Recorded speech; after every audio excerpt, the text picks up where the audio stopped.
Dawn crept over King's Landing like a pale promise of mercy, yet none could see mercy in its light. The Red Keep's white walls gleamed coldly in the weak sun, as if mocking the turmoil to come. In the courtyard below, Cersei Lannister stood at the head of the Lion's Guard, her crimson gown billowing behind her like a banner of defiance. Her face, carved of stone and steel, betrayed no hint of the dread that churned within. For months, the city had simmered with unrest, but today the Faith Militant would strike, and none would stand in their way. A tremor of fear passed through the assembled soldiers as the first bolt of the Faith's rebel cry shattered the dawn's stillness. From the narrow way poured a tide of zealots, armored in gray and white, faces hidden behind visors shaped like ravens' beaks, each man and woman armed with spear and crossbow. They moved with the inexorable determination of a god's will manifest on earth.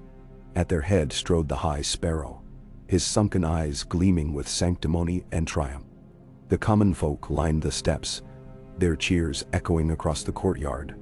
Thirsting for the downfall of the queen they blamed for every sin and shadow that had befallen their city. Cersei inhaled, steadying herself.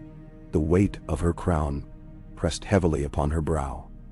Not just gold and jewels, but the burden of bitterness, of vengeance, yet to be wrought.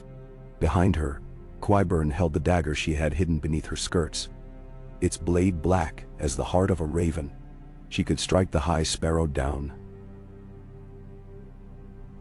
scatter his followers like ash before the wind.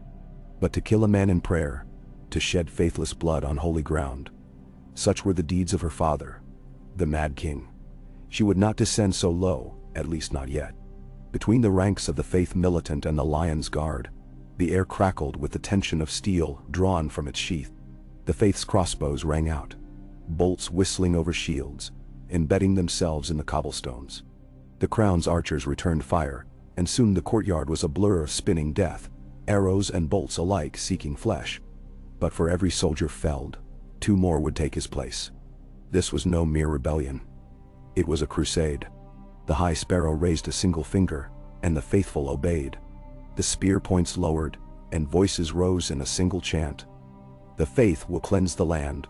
The cry went straight to Cersei's marrow. She rallied her knights. For the Iron Throne, she bellowed, her voice ringing through the clangor of battle. Her hands gripped her sword, widow's wail, and she advanced into the fray. Her guards followed, a tide of red surging against the gray. But as the clash began in earnest, a new threat emerged from the shadows. In the open gallery above the courtyard, Margaery Tyrell stood with Sir Loras at her side. The young queen's face was pale, tears glistening at her lash line. Yet her eyes shone with a cold, unbreakable resolve. She had once been Cersei's pawn, a smiling rose basking in the sun of courtly favor. Now, she had become the spear's point, wielded against her former ally. In her hand she held the Sarpeidan scroll, proof of Cersei's darkest sins, the secret alliance with the Dornish, the crumbling of holy vows. When she spread the parchment for all to see, the shouts of the people swelled to a clamorous roar. "Behold the truth," Margaery cried. "The queen consorts with her enemies, defiles herself with her brother's blood, and brings plague and famine upon us all." The Faith Militant surged forward, their crossbows raised, their spears leveled. Cersei's knights hesitated, glancing at the scroll as if gorged with their own shame. In that instant, the tide turned. Steel rang hollowly as Lion's Guard fell back. Cersei's heart pounded. She had miscalculated the love of her people. They did not adore her, as she once believed. They despised her. She had thought her power absolute. Yet here was proof that faith and fear could topple even the mightiest lion. High Sparrow descended from the ranks, his habit stained with the blood of his enemies. He approached Cersei with measured steps, his voice soft but carrying magic. "Your Grace," he intoned, bowing low, "the realm is cleansed. No longer shall a sinner sit upon the Iron Throne." Cersei raised her sword, her knuckles whitening. "You dare address me as though I were no more than a common whore?" She snarled. "A whore you may be," he replied, lips curling into a pious smile. But sin does not respect station. And now, the gods demand retribution. A cry went up from the crowd as the faith militant bound Cersei's hands behind her back. Qyburn lunged to free her, but Sir Loras intercepted him, sending him sprawling with a single sweep of his blade. Margaery watched, her eyes damp but triumphant. The banners of House Lannister were torn down, replaced with the gray and white standard of the faith. Cersei stood alone in the center of the courtyard, bound and vulnerable, the very picture of fallen royalty. The High Sparrow leaned close, his breath like the wind through tombstones. "I sentence you to atonement," he whispered. "You will confess your sins, and until you have been purged, you will wear the collar of shame. You will be clothed in plain gray, no finery, no jewels, and you will walk through the streets of Korra's End." The faith had renamed Flea Bottom.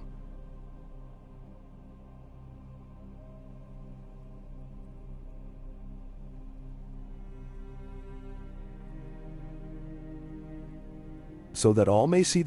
Cersei squared her chin. Humiliation burned hotter than blood.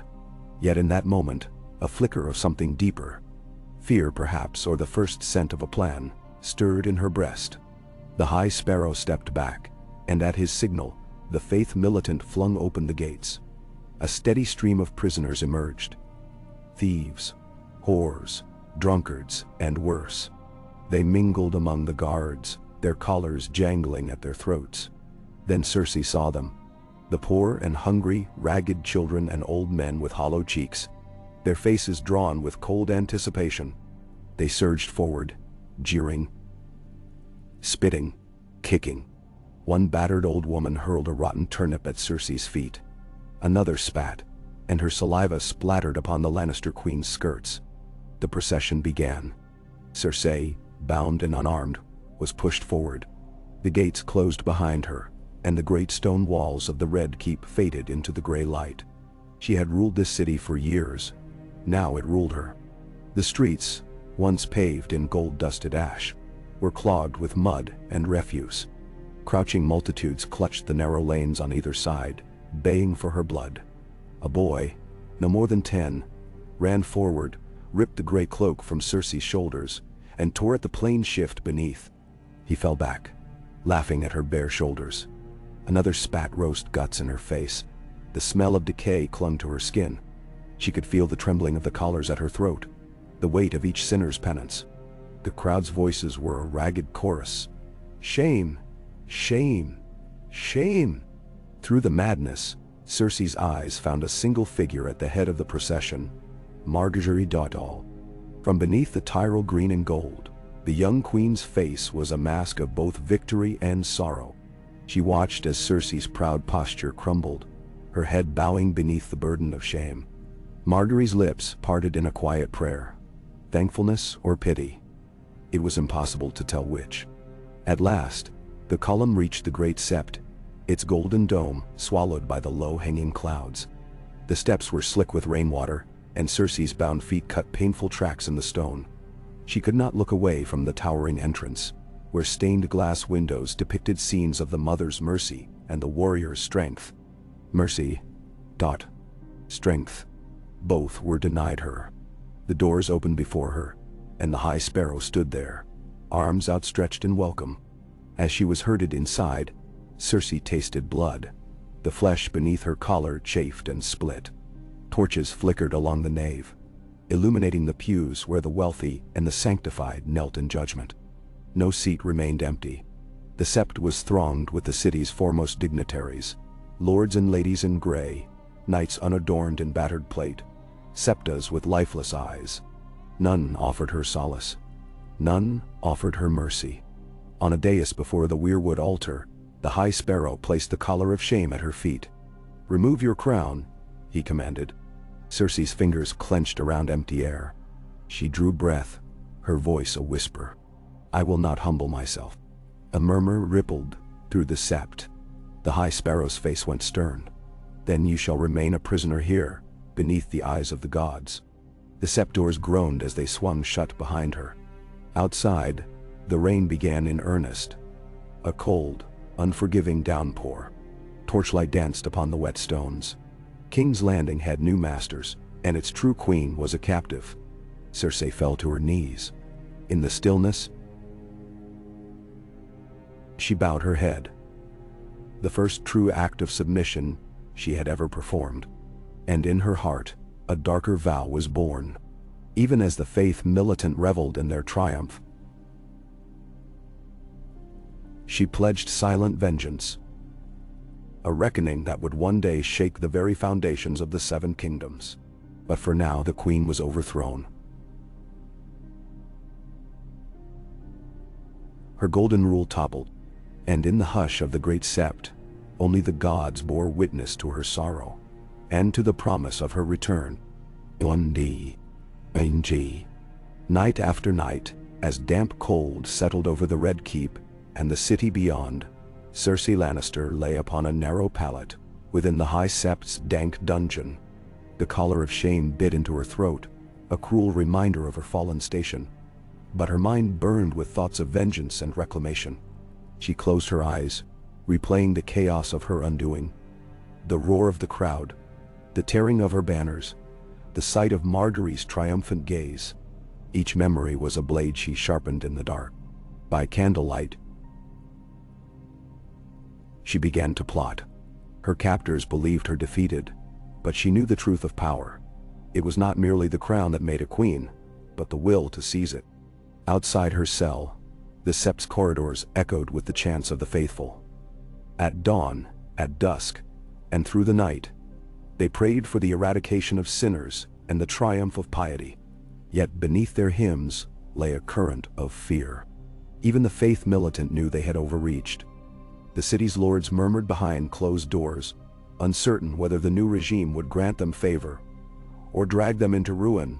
A soft scuffle at the cell's barred door stirred Cersei from her reverie. Qyburn's gaunt silhouette slipped into the lantern's glow, carrying a small satchel. He closed the door behind him and stepped forward, his one good eye alight with conspiratorial fire. "Your Grace," he whispered, voice low against the stone walls. "I have passed through the servants' tunnels. The guards are lax during the night watch. You will not remain here forever." Cersei sat up, her hair, cut short by the septas, falling about her shoulders like a mourning veil. "Have you seen Margaery?" she asked, voice hoarse. Qyburn shook his head. "She remains ensconced within the Septi's upper halls, safe behind the High Sparrow's personal guard. But I have your fleet's captains willing to ferry you down the Blackwater. Lannister ships lie ready in the bay." "Ben?" She studied him. Their last alliance had been forged in whispers and poison. Still, he was the architect of her darkest devices. "And Sir Qyburn?" she asked. "Will you stand with me when the faith comes hunting for traitors and heretics?" He inclined his head. "For coin and purpose, always." A faint shudder ran through her, but she nodded. She would need him and his unnatural creations, but never forget the price.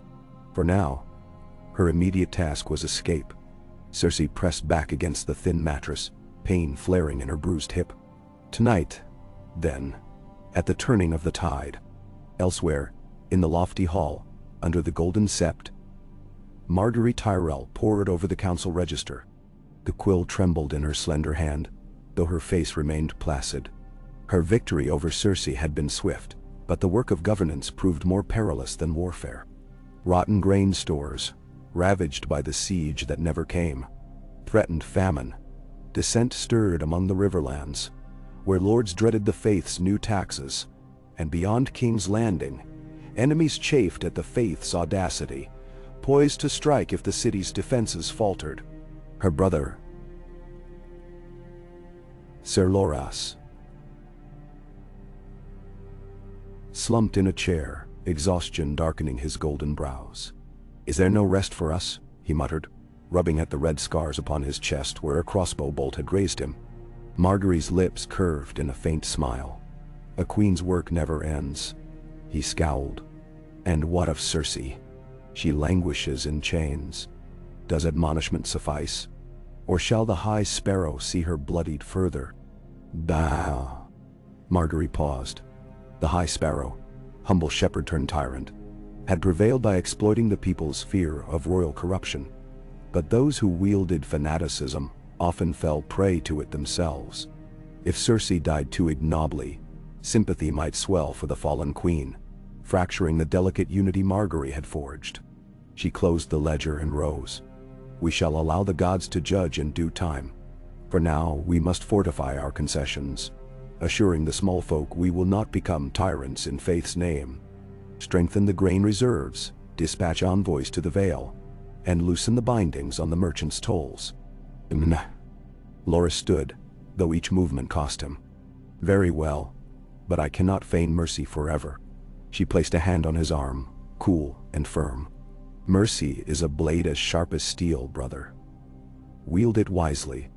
That night, a low mist cloaked the city as Qyburn guided Cersei through the twisting tunnels that coursed beneath the septia. The stink of rot and mildew filled the air, yet she pressed onward, silent and resolute.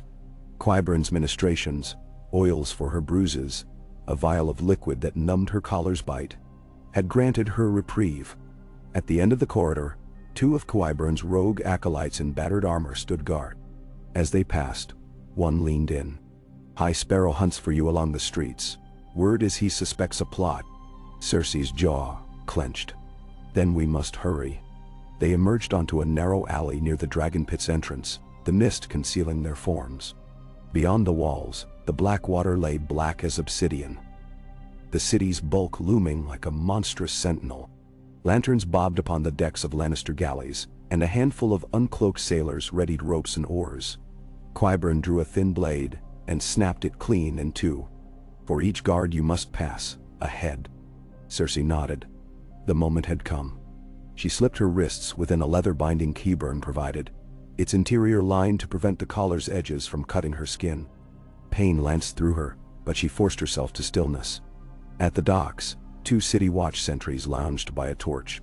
Cersei clenched her free hand, and with a nod, Qyburn lunged, grabbing the nearer guard's arm. Cersei seized a length of chain, swinging it like a flail. The sentry stiffened, clutching at his throat, then collapsed, silent. The second guard turned just in time to see Cersei charge, her bare arms flashing. He fell with a single blow. Their bodies slumped into the thick haze. They climbed aboard the galley. The oars dipped into the dark water, and soon they glided past the murk-shrouded battlements of King's Landing. Behind them, the bells of the great sept tolled midnight, an omen that rent the sky asunder. Cersei watched the city recede, flames flickering in the windows of towers, the golden dome of the sept a beacon in the gloom. Her heart soared. She was free. And yet, freedom carried no comfort. Ahead lay uncertainty. The fleets loyal to her brother Kevan were scattered. Her gold stores had been seized by the Faith, and Margaery had already begun to consolidate power. But Cersei's blood sang with defiance. She would reclaim her throne, or die trying. A fortnight later, the narrow seas between King's Landing and Westeros' eastern shores lay placid beneath a steel sky. Cersei had rendezvoused with her allies at Dragonstone, the island fortress once held by her husband's ancestors. There, in the cold stone keep, she held council with Lord Aerys Oakheart, one of the few Reach Lords still loyal to the Tyrells, though he had agreed to aid her in the hope of removing the Faith's yoke, and Sir Balon Swan, whose family's banners flew beyond the Bay of Crabs. Kevan Lannister arrived 2 days past, bearing news of the capital's unrest. Margaery's rule had begun with purges, clerics hung in the streets, lords dispossessed, and merchants forced to chant prayers or face the lash. The city writhed under the Faith's grip. Hard men, drunk on piety, now commanded the walls. Kevan met Cersei in the Great Hall. His battered armor bore the dent marks of skirmishes against Faith militant patrols. His gray hair was streaked with ash, his face gaunt but determined. "Sister," he greeted, bowing his head. "The realm trembles. If Margaery cements her alliance with the Faith, the Iron Throne will become a puppet's tool." "Bendo." Cersei rose from her seat on the dais, her gown, cut from Tarth's finest cloth, brighter than her spirit. "Then we give them no chance to rule. We move swift, like lions descending upon the unwary." Across the hall, Sir Balon Swan cleared his throat. The ships of the Arbor and the silhouettes of the Blackwater's galleys lie at anchor beyond the southern cove. If you strike now, at dawn you could retake Dragonstone before Margaery's scouts detect you. Aerys Oakhart touched the hilt of his sword. Send ravens to the Stormlords. Tell them the faith threatens all feudal rights. They will not stand idle while septons burn their leases. Cersei's lips curved. And my father's men in Casterly Rock, they will hear the call of gold and vengeance. She paced before the hearth, her boots silent on the flagstones. We march at first light. Tonight I pray for luck. Tomorrow I claim my throne. Kevin placed a hand upon her shoulder. Tomorrow we make history. As the first rose of dawn brightened the horizon, the Lannister banners flew once more above Dragonstone's battlements. The galleys slid into shallows, and Aerys Oakhart's mounted knights thundered across the beach, their lances leveled. The Faith Militant, billeted in towers along the cliffs, were slow to muster. Many believed Dragonstone impregnable to any assault. But Cersei's forces surged with feral fury. Ballista bolts rent the gates, and Qyburn's grotesque constructs, half people, half spiders, emerged from the shadows, sowing panic among the septons. High Sparrow's envoy, appointed to govern the fortress, fell in a hail of steel at the drawbridge. Cersei strode across the breach, her hair whipped by sea winds. She carried Widow's wail in one hand, the other bearing the sigil-wreathed standard of House Lannister. "This is our home," she cried. "This island belongs to my family and to those who would stand against tyranny." Her voice carried to every corner of the keep. Knights abandoned the faith's cause, throwing down arms to swear fealty. The rest fled into the crashing waves, where the sea swallowed them whole or ragged survivors crawled ashore, captured as prisoners. Within the great hall, Cersei stood before the weirwood throne her ancestors had carved long ago. The red sap glistened like blood upon the white wood. She closed her eyes and placed both hands upon the arms of the seat, drawing strength from the centuries of Lannister rule. Behind her, Kevin and Aerys knelt, pledging their swords anew. "Queen Cersei," they intoned as one. She opened her eyes, emerald fire burning beneath her lashes. "Let the faith take heed," she whispered. "No collar can bind my spirit. No septi can sanctify their right to rule. I am the last lion, and I will not be driven to the stone."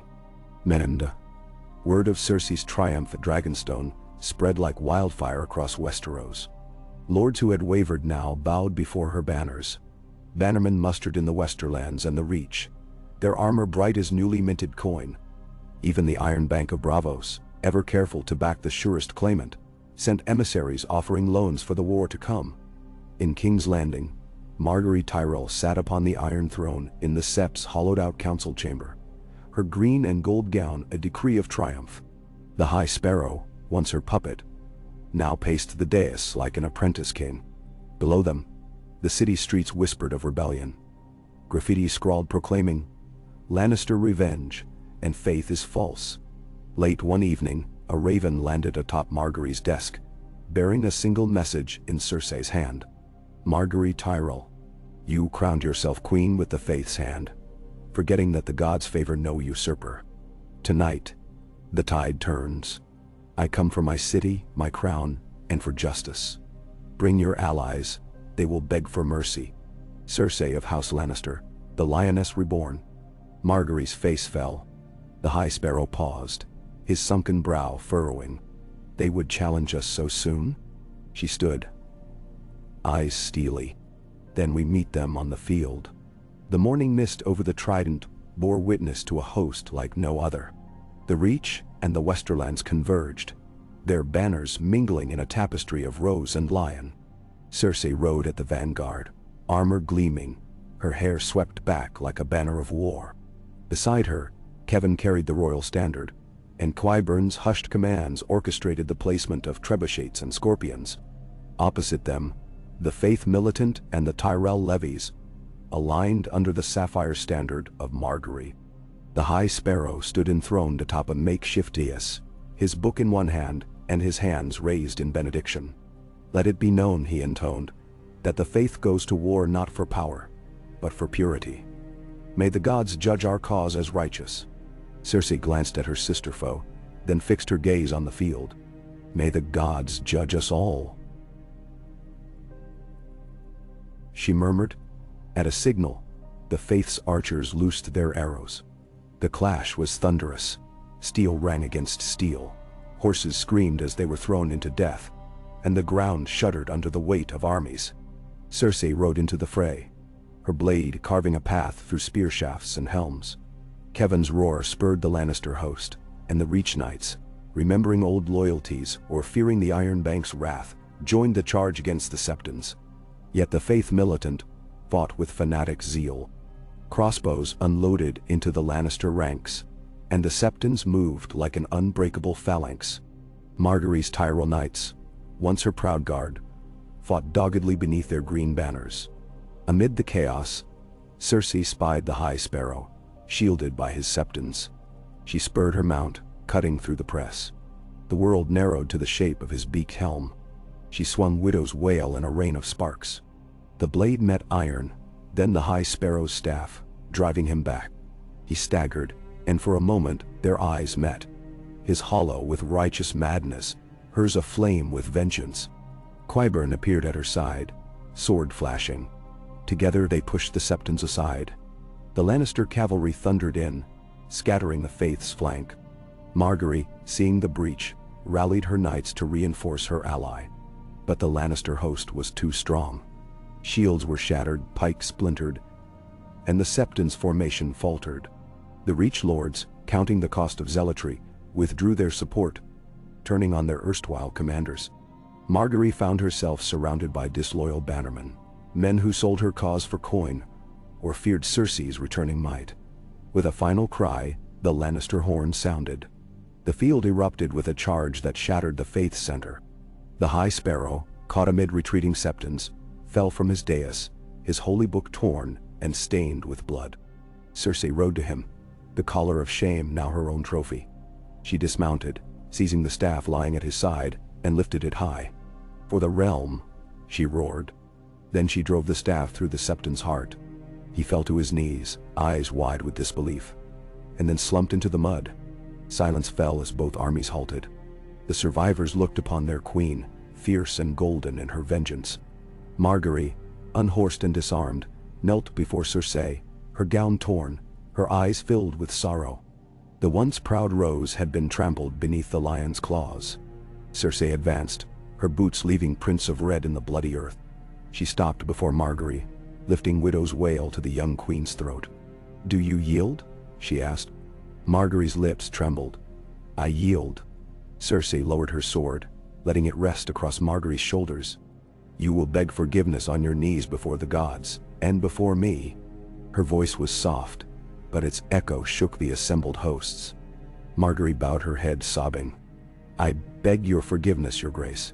"Rise," Cersei commanded. "You may find mercy in your surrender." As Margaery rose, Cersei surveyed the field. The Faith Militant had been broken. Their banners lay trampled in the mud. The Reach Lords had knelt, offering terms of peace. The Iron Bank's ravens circled overhead, their whispers of coin favoring the victor. Cersei sheathed Widow's wail, her cloak billowing in the wind. On that day, atop the fields of the Trident, the lioness reclaimed her crown. The Faith would be purged, the septs raised, and the city cleansed not by zealots, but by the rightful ruler's decree. As the sun set, painting the sky in blood and gold, Cersei Lannister mounted her horse once more. Behind her, a new era dawned. A time of iron rule, unbowed faith, and the unbreakable will of the lioness. And though the realm would remember the Faith Militant's uprising, it would not forget the vengeance of the queen who rose from her own ashes to reclaim her throne. Oh, Indeed. Dawn broke again over the Trident, a pale smear of light across the blood-soaked grass, and with it came the grim work of reckoning. Cersei Lannister sat astride her warhorse beneath a tattered pavilion hastily erected amid the battlefield's ruin. Around her, battered standard-bearers and pennon-twirlers moved like silent sentinels, their duty to the victor as solemn as a monk's to prayer. The ash-gray banners of the Faith Militant lay piled in the mud, torn and trampled, a testament to the fury of her vengeance. Sir Kevan Lannister knelt before her, presenting 2 sealed scrolls. One bearing Lord Tarly's sigil, the other Lord Hightower's. Both men had ridden hard to the field, sworn anew to her cause once the faith's treachery became plain. "My queen," Kevan said, bowing his head. "They await your judgment." Cersei swept her cloak aside and waved a single jeweled finger. "Bring them to me." A dozen knights formed a guard of honor and led the 2 lords forward. Tarly's broad shoulders were sunk in shame. Hightower's pale face was mask-like with concern. Neither spoke until they knelt, helmets clattering on the ground. "You pledged your fealty," Cersei began, voice low yet carrying to the assembled retainers, "to a cause you believed righteous. You reinforced the faith's yoke upon King's Landing, bound my people with fear, and spilled the blood of innocent Lannister bannermen. Why should your lives be spared?" Tarly swallowed. "Your Grace, we were misled." "Misled?" Cersei's laugh was brittle as cracking glass. "The High Sparrow preached fire, and against his flames you rode willingly. You built his seps, you funded his armies. You called for my humiliation." She leaned forward until her brow nearly touched theirs. "Where was your mercy when he chopped the hands from the poor? When he bound lords in iron collars? Mercy, Lord Tarly, is a luxury only the strong grant." Hightower's lips quivered. "My family is disgraced," she finished. "But your blood need not stain this field." She turned and spat once into the bloodied grass.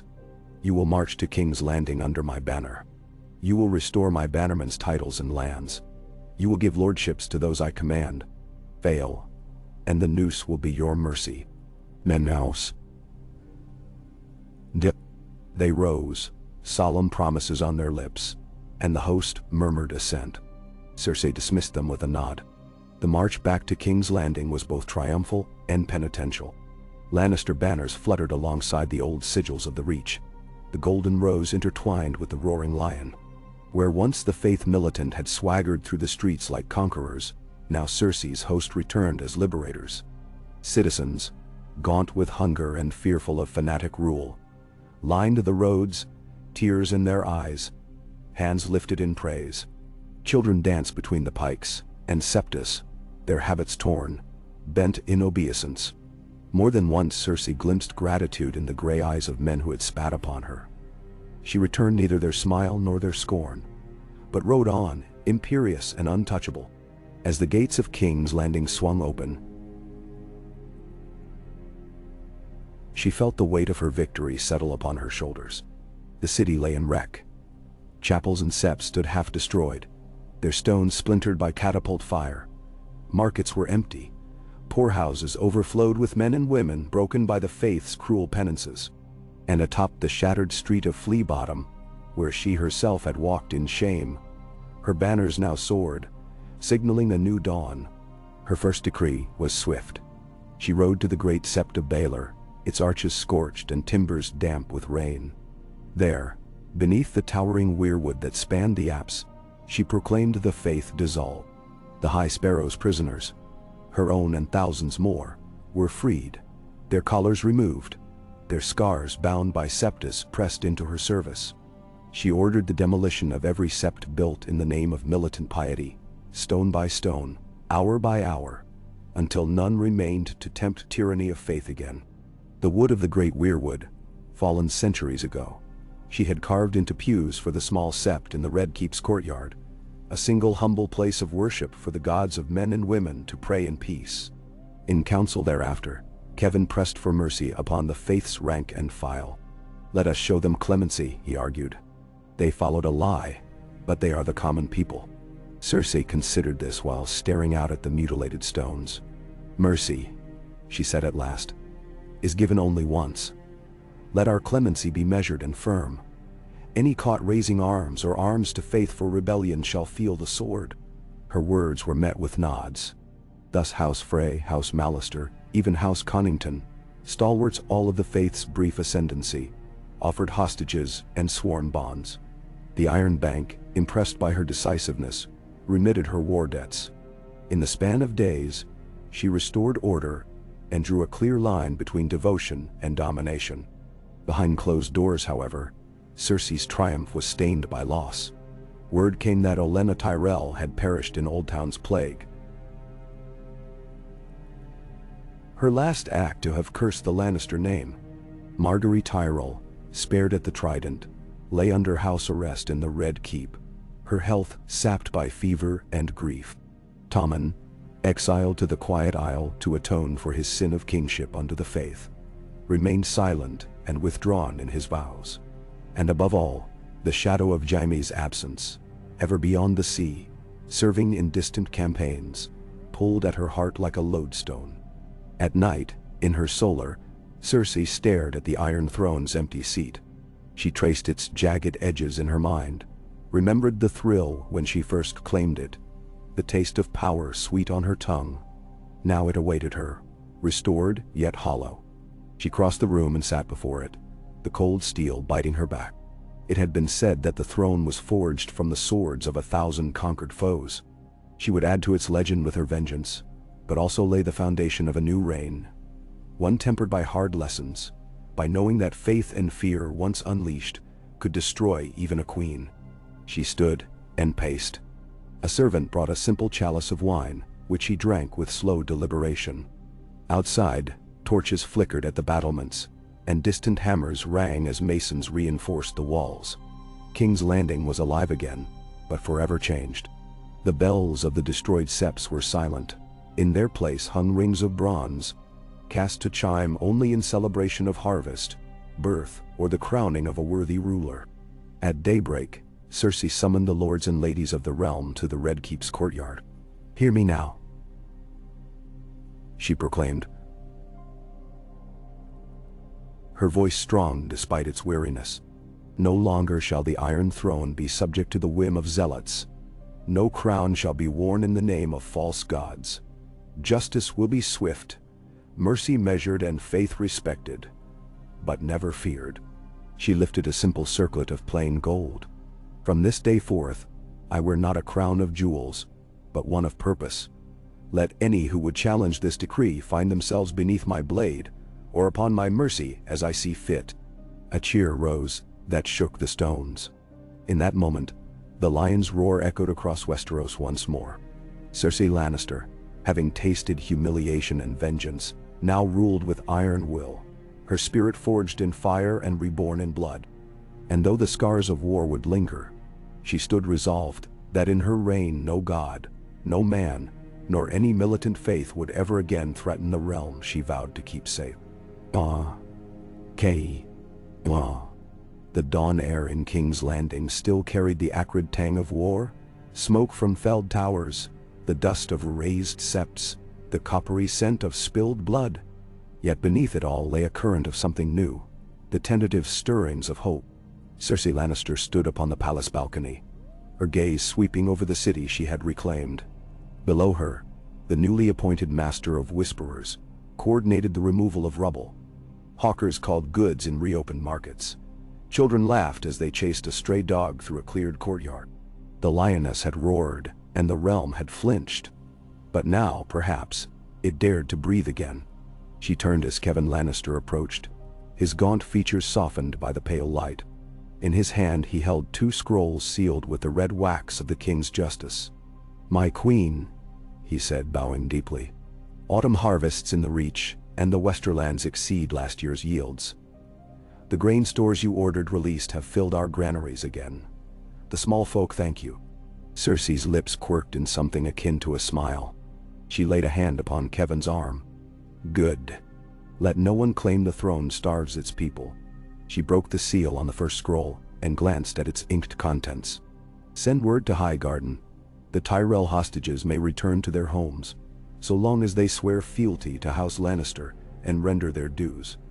And the heirs of Ashford, Tremaine, and Tarly will join our court as wards. Both guarantee and reminder." Kevan inclined his head. "It shall be done." She unfolded the second parchment and winced as a memory surfaced. The faces of Septus cutting away her shift, the jeers of children, the clang of collars on the Faith Militant's prisoners. But no more. Her penance complete, her vengeance wrought. She allowed herself just a breath of satisfaction before addressing Kevan again. "And send Ser Balon to Storm's End. The Pelids have not yet bowed, Let him offer them the choice of Lannister coin or Lannister steel. Kevan met her gaze. They will kneel. Good. She folded the scrolls and tucked them beneath her arm. Then bring me news of the Vale and the North. Kevan hesitated a moment, brows knitting. There have been rumblings. Some lords of the Vale chafe at Lannister rule, even with the debt paid. And in the North, a few houses toy with bold words, claiming Cersei's triumph over the faith grants them freedom from any crown. They brand us usurpers, they say. Her jaw hardened. Then remind them that steel answers words. She paused, considering. The unity she'd achieved was fragile. Old loyalties died hard. Yet her victory over the faith had shown both her strength and her willingness to wield it. Prepare a letter to Lord Royce and Lord Glover. Invite them to the Red Keep for a summit. Let them see our power, our mercy, firsthand. Kevan bowed. I will set ravens to flight. She watched him go, the morning breeze tugging at her gown. Below, the city moved towards recovery. But above, in the halls of power, dangers still lurked. Alliances shifted like sand. Old enemies curled in hidden corners, nursing resentments. Yet every threat she faced now paled next to the humiliation of her downfall.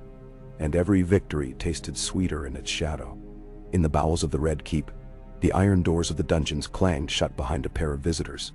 Margaery Tyrell, pale and thin, leaned on the arm of Septon Maribald, who guided her through the torchlit corridor.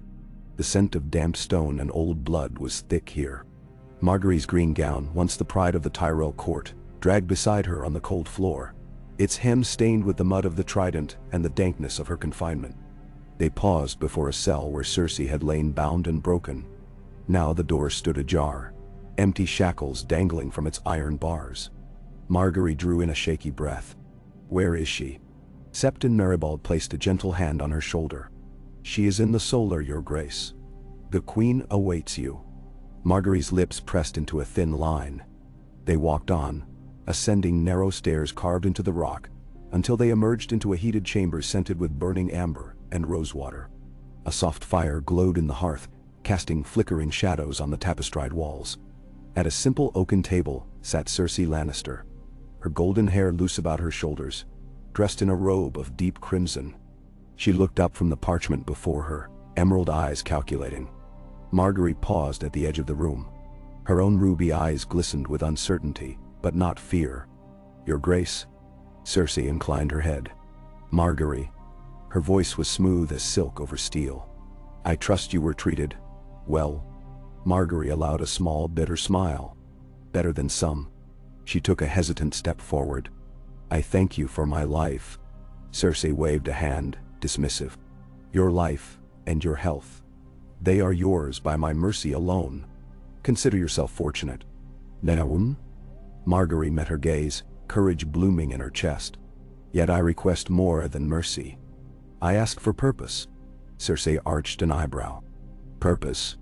Margaery knelt on one knee without prompting. I have taken vows. She touched the simple silver chain at her neckline. I will not break them. But I am no Septa. I am a queen without a realm. Let me serve you, as envoy to the faithful houses. Let me journey to the Vale, to the north, and bring them into your fold. Let me prove that a Tyrell may stand with a Lannister for the realm's sake. Cersei studied her. The girl spoke with humility and pride. A dangerous combination. But if she succeeded, it would both heal wounds and bind the Reach closer to her rule. And if you fail? She asked softly. Margaery rose, lifting her chin. Then I will accept my fate, whatever you decree. Silence settled between them, heavy as the stones beneath their feet. Finally, Cersei set aside her quill. Very well. She gestured at the chair opposite. Join me at the council table. I will provide you a Tyrell banner and retinue. But heed me. You represent me now. Your loyalty must be to the throne above all. And Margaery inclined her head. I will not fail you. Cersei's lips curved in a faint, dangerous smile. Good. Then let us bind our houses in purpose, as once we bound them in blood. Across the narrow sea, in the gray stronghold of Winterfell, Catelyn Stark watched the ravens clamor for release. The black gate swung wide as Sir Roderick Castle rode forth, a single raven perched upon his gauntleted fist. The messenger bird bore the seal of Cersei Lannister, and the personal cipher of Margaery Tyrell. Catelyn recognized the combined weight of those names, and her heart gave a heavy thud. She took the letter from Roderick's gauntlet. "My lady," he intoned, "this arrived this morning. The Queen and the High Queen request your presence at the Red Keep in the coming fortnight." Catelyn's eyes narrowed as she broke the seal. The parchment felt stiff and unnatural in her calloused hands. She read the lines. "To Lady Catelyn of House Stark, we extend our gratitude for the North's loyalty in these turbulent times. As the realm seeks peace, we invite you to King's Landing to convene with the Iron Queen and the Crown's envoy of faith. Your wisdom and your house's strength are needed to bind our kingdoms together. We request your presence in the second fortnight of Harvest's End. By our hand and the roses bloom. Cersei Lannister and Margaery Tyrell." Catelyn folded the letter with careful precision. She weighed the risks and promises in its words. An honor, a trial, a trap, perhaps. The Reach Lord Karstark's boy and the Umber heir had gone to King's Landing as hostages. Though safe, still pawns in the larger game. The Lannisters held both coin and blade in a delicate balance. She looked across the courtyard to her heir, Robb, whose training nestled in every measured stance and grimace of concentration. He lowered his wooden sword and saw her expression. He approached, unsheathing youthful curiosity. "Mother, is all well?" Catelyn tucked the letter within her gown. "The throne summons us, son. We must decide whether to ride south or to stand fast here." And Robb's brows furrowed. "I would ride for honor and to meet the Queen." She smiled, touched by his courage. "And yet honor may demand caution. You know these southern courts, they can be gilded cages." Robb looked to the courtyard gates, then back at her. "If they trust our oath, why entrap us now?" Catelyn placed a hand on his shoulder. "Because trust, once broken, is the sweetest weapon of all." She drew a deep breath. Senses sharpened by years of war and loss. "We will send ravens in reply, accept the summons. But we go with the North's pride and with vigilance. And you, my heir, will ride as my shield." "Bend and see." Robb's steady nod brought her a quiet satisfaction. "Then I ride with you, mother." She released a breath she did not know she held. "Then so be it." In the bustle of the great sept's ruins, the small sept that now served as Cersei's place of worship gleamed with new purpose. Its plain wood and whitewashed walls echoed with the gentle hymns of Septus and the quiet prayers of common folk. No longer did militant zealots command its aisles. Now, humble ministers preached tolerance and duty to the realm. Septa Onella, once Cersei's tormentor, now served at the altar, her eyes downcast with repentance. When Cersei passed through the arches one morning, Onella approached on hesitant feet. "Your Grace," she murmured, voice trembling. "I serve you now, if you will have me."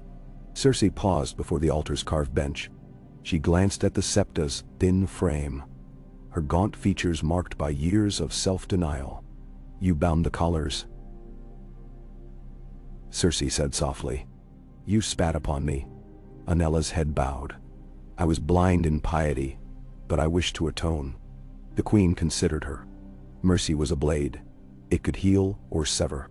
"Fine," Cersei said at last. "You shall teach the poor how to read the seven-pointed star. You will not torment the guilty again." Onella lifted her gaze, tears in her eyes. "I swear it." Cersei turned and walked from the sept, the faint sound of Onella's prayer rising behind her. In the hush of the quiet chapel, she felt the first stirrings of faith, not in God's, but in the realm's capacity for change. Weeks passed, and the autumn sun burned low in the sky as the banners of House Stark and House Lannister fluttered together on the King's Road. Catelyn Stark rode at their head, flanked by Captain Mormont and Sir Roderick. Behind them followed Robb and Lady Jane, along with the warband of the North, grim men in furs, axes and greatswords at their sides. At each campfire, ravens flew between northern and southern commanders. At every crossroads, markets reawakened with trade. Cersei's policies, restoring levies only in proportion to need, lowering the price of tolls, and protecting small folk, proved popular. The throng of lords and ladies journeying to King's Landing grew daily.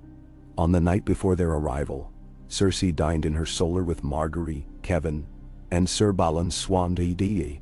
The southern map lay before them, candles guttering in the hearth draught. Cersei dipped her quill in ink. Tomorrow, we will host lords from across the realm. We must present unity.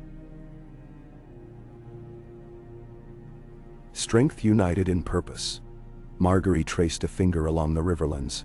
The Blackwater is clear of Faith loyalists. We have arranged safe passage for our northern guests. Sir Balon frowned. Yet the West remains wary. I have dispatched envoys to the Lannisport and the Golden Tooth to ensure they muster no ambush. Kevin nodded. We should also station a host at the Twins to reassure the Riverlords. Cersei sighed, weighing politics like metal on a scale.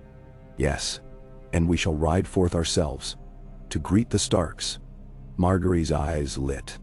A marvelous gesture. Cersei quirked a smile. Then let us rest.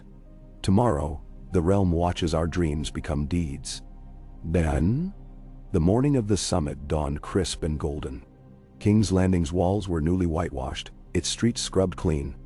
On the parade ground before the Red Keep, a vast pavilion had been erected. 12 banners of the great houses fluttered on high: Stark's direwolf, Lannister's lion, Tyrell's rose, Baratheon's stag, and more. Courtiers, knights, and small folk gathered in clusters, their chatter a thrumming undercurrent. Cersei stood upon the dais, flanked by Kevin in gleaming plate and Margaery in her Tyrell green.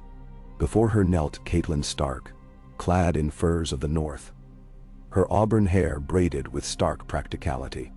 Robb stood just behind his mother, tall and solemn. As the crowd hushed, Cersei raised her hand.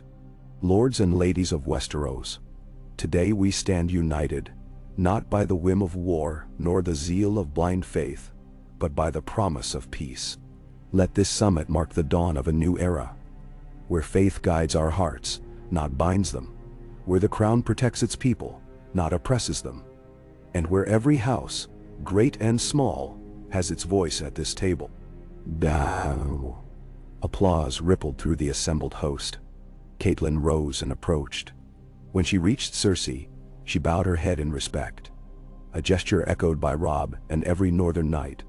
I pledge my house's oaths anew, Catelyn declared, voice ringing. May this realm stand as one. Cersei offered her a goblet of white wine. To unity, she toasted. They drank, the clear liquid cool on their tongues. Margaery raised her own glass. And to mercy tempered by justice. Kevin gave a gravely nod. And to vigilance, that no tyrant's yoke shall ever darken this realm again. Banners fluttered, trumpets sounded, and the summit commenced. Within the pavilion's walls, lords and ladies spoke of border disputes, trade routes, and the peaceful succession of heirs. Outside, peasants danced. Children laughed.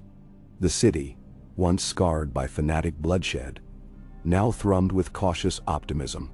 Yet, even as swords lay sheathed and vows were sworn, Cersei's mind churned with the knowledge that power was a living thing, ever hungry, ever shifting. She would not be lulled by this triumph, but for the first time since her fall in retribution, she allowed herself to believe. Perhaps the realm could be guided not just by fear, but by faith in its people, and in those sworn to rule them. And so, amid the laughter and the banners, the lioness and the wolf stood side by side, marking the autumn of old hatreds and the promise of a winter warmed by unity. The world watched, and somewhere beneath the surface, new plans, both hopeful and cunning, took shape, each one poised to steer the fate of Westeros in the seasons to come. Indianche. Duh. Cersei rose before dawn the following morning, the cold stone of the Red Keep's corridors seeping through her silk slippers as she made her way toward the solar. The city outside still slumbered beneath a pale gray sky, but inside her heart, the embers of purpose glowed bright. Counsel awaited her. Letters from the north, reports of trade missions stalled by lingering fear, and preparations for the journey to Winterfell, which would cement the fragile unity she had so carefully orchestrated. Kevin met her at the door, parchment in hand. "My queen," he greeted, bowing. "The ravens have returned from Winterfell. Lady Catelyn accepts your invitation, and her son rides with her. Lord Robb, now heir of Winterfell. He requests an audience at first light in 2 days." Cersei inclined her head. "Prepare the southern road. Let our banners fly at every pass. To show the north we march not as conquerors, but as equals." She paused, eyes narrowing with calculation. "And summon Margaery. I would have her at my side when the Stark heir arrives." Within the half hour, the pavilion before the Red Keep was thronged with lords and knights assembling under the cautious dawn. The wind carried a chill, and the banners snapped sharply. Lions entwined with wolves, roses with direwolves. When the carriage bearing Catelyn and Robb emerged through the gate, escorted by stalwart northern knights in worn leather and furs, the crowd fell silent. Cersei stepped forward, her gown the hue of autumn's dying leaves, her hair bound in a single plait, an image of controlled grace.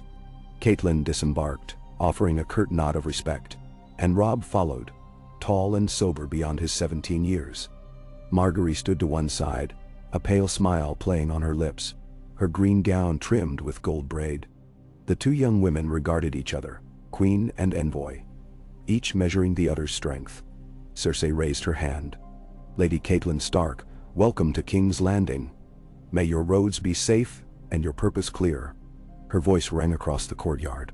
"Lord Robb, heir of Winterfell, I thank you for your journey. Today we cement our alliance, North and South united in peace, bound by mutual respect and the promise of true governance." Catelyn inclined her head. "Queen Cersei, I bring the vows of the North, that we shall lend you our steel only to defend the realm, and that we seek no crown but our own duties at Winterfell. But I come also in search of justice for the small folk, whose voices I carry." "Dah." Cersei's lips curved. "Then your concerns shall be heard, as all are heard in the court of the Lion Queen." She gestured to the pavilion entrance. "Join me beneath the pavilion, and let us speak as equals." Inside, a long oak table bore silver flagons of spiced wine, and a spread of smoked salmon, dark breads, and fresh fruits. Cersei sat at its head, Kevin at her right, Margaery at her left. Opposite them, Catelyn and Robb took their seats on a dais set at the table's center. Silence fell as a servant poured wine for Cersei, who raised her goblet. To the north, "May its snows never freeze the bonds we forged today." She drank, then nodded to Catelyn. "And to the south, may our warmth not burn those we would protect." The two ladies exchanged a wary glance before drinking in turn. Then Cersei leaned forward. "Your letters spoke of feudal injustices along the Greywater Watch and the Skirling Pass. Speak, Lady Catelyn, and I will hear the North's plea." Catelyn set down her goblet, the silver sheen catching the torchlight. "My queen, in the absence of a strong central authority, lords along our borders have raised tolls that bankrupt merchants, seized wildling lands without cause, and conscripted small farmers into private wars. The Blackwood Riverlord disputes go unrefereed, and the Ironborn press their raids upon our coasts unchecked. The North needs the Crown's guarantee of justice, swift judgments and fair statutes, that no lord may—" A hush settled. Cersei's gaze flicked to Kevin, then back to Catelyn. "I will issue a charter, the Edict of the Just Realm. It will establish royal courts in White Harbor, Moat Cailin, and Barrowton, with judges appointed by the Crown. Any lord who refuses will forfeit his title and lands to the Iron Throne. Wildling clans still hostile to the realm will be offered amnesty upon swearing fealty, or else face exile. And the Iron Fleet's raids will cease under penalty of seizure of ships. Does this meet your needs?" "No." Catelyn's eyes softened, tempered by relief. "It does. You speak with wisdom earned by hardship." She cast a glance at Robb, who inclined his head. "My son thanks you." Marguerite tapped her goblet. "The Reach stands ready to support these newly chartered courts. We will fund the first sessions with grain tithes diverted from Tyrell lands, so that the crown's justice costs the North nothing beyond its due." Cersei nodded, steepling her fingers. "Then our alliance is woven not only of vows but of deeds. Lord Robb, I appoint you crown's hand for the North, with authority to oversee these courts in my name, until such a time as the realm deems a permanent Lord Paramount. Will you accept?" Robb's brow furrowed with gravity. He stood, gaze steady. "I accept, on behalf of the North and for the good of the realm." A ripple of astonishment passed through the gathering. The boy heir, barely come of age, now held a seat of power. Yet none dared object. The Starks had proven their mettle, and the crown's need of unity trumped old prejudices. Cersei smiled, a rare and genuine curve of her lips. "So it shall be. May the seven witness our oaths." She rose, lifting her goblet once more. The others followed suit. "To the unity of Westeros." The cups rang. In that moment, within the pavilion's canvas walls, the kingdoms felt a breath of hope. Yet as wine warmed their veins and words solidified into policy, darker currents swirled beyond the walls. Among the lords from the Riverlands a murmur of dissent began, touching upon old grievances long thought buried. The Freys, humiliated at the Trident, now nursed resentments. The Lannisters watched with narrowed eyes. Even the Blackwoods trembled at the notion of southern judges. Whispers of rebellion slithered through the ranks, the old strands of disunity reviving. Cersei sensed it as she returned to her solar that night, a tremor in the realm's web. She laid a hand upon the Iron Throne's singular armrest as the moonlight struck its jagged steel, and she thought of the faith's uprising that had taught her the price of fanaticism, and the Sedgemoor snares of treachery. Her victory lay in binding the realm with laws as strong as steel, yet steel alone would not hold. She needed hearts. At her side, Marguerite entered, holding the sealed parchment. "A letter from Lord Tully," she said quietly. "He pledges his support, if his lordship of Riverrun is recognized without interference." Cersei took the letter, scanning its elegant script. The Tullys were powerful, their influence over the Riverlands crucial. She met Marguerite's eyes. "Will grant him his ancient rights, provided he upholds the edict. And send word to Lady Blackwood. The same offer." Marguerite smiled. "It shall be done." Alone at her desk, Cersei penned missives that would shape the realm. She wrote to every great house, whether to affirm their titles, demand renewed oaths, or summon them to the next Grand Council. In the deep hours before dawn, the quill grew weary, but her resolve did not waver. Orders went to fortify Moat Cailin, refurbish the royal fleet in Lannisport, and ensure grain shipments to the starving Vale. At last, she leaned back, exhaustion mingling with satisfaction. The realm would not bend easily to unity, but each decree, each alliance, wove the strands tighter. She closed her eyes, imagining the seven smiling upon her efforts, or at least turning their gaze away from petty worship. When she rose the next morning, the proclamation had spread. Royal courts rising in the north, riverlords bending knee again, bannermen massing at their holes in cautious readiness. Even the Iron Bank extended further credit, convinced that the realm's restoration was assured. Yet Cersei knew the true test would come not in scrolls and oaths, but in blood and steel. For every letter of peace, there lingered the shadow of swords.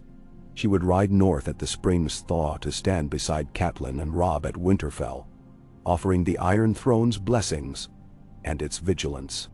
And in the silence before that journey, as the first petals of winter frost withered, she whispered to the empty halls of the Red Keep, "Let no man, no god, no faith ever again wrest this realm from my grip, for I am its queen, its safeguard, its judgment, and I will not be undone." In the cold dawn, the realm held its breath. And so did she, the lioness reborn, ready to shape Westeros in fire and law, mercy and steel, until the seven kingdoms knew peace.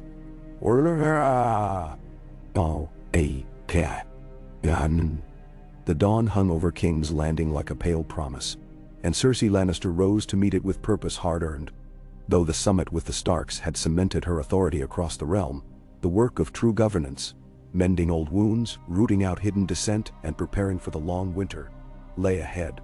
In the weeks that followed, the Queen devoted herself to 3 tasks above all: securing the loyalty of the Riverlands, reforming the Crown's justice in the north, and strengthening the city against threats both internal and external.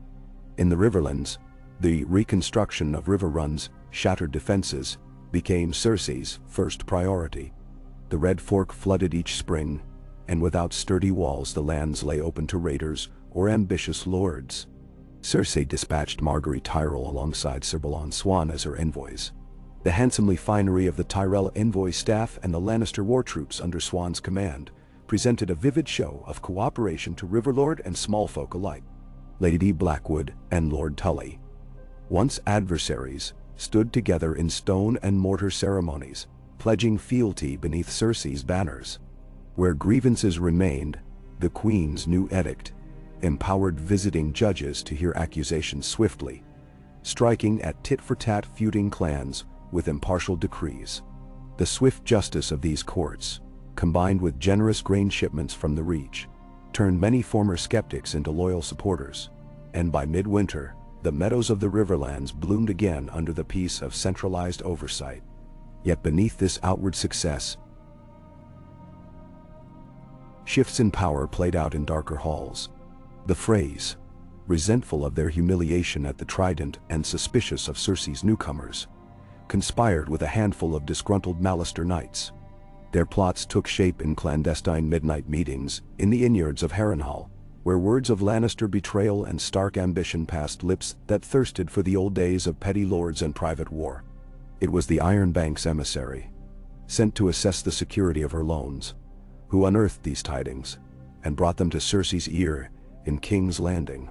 Rather than crush the conspirators outright, she chose to turn their scheme back upon them. A late-night invitation to the Red Keep, cloaked in the guise of an audience, ended with the conspirators bound in silver manacles and paraded through Flea Bottom's main street, where the small folk spat and jeered as they watched lords humbled. By displaying both mercy and might, Cersei bound the Riverlords more securely than any alliance of roses or direwolves could have done. Far to the north, winter's breath whispered across the lands, and Cersei prepared for her journey to Winterfell.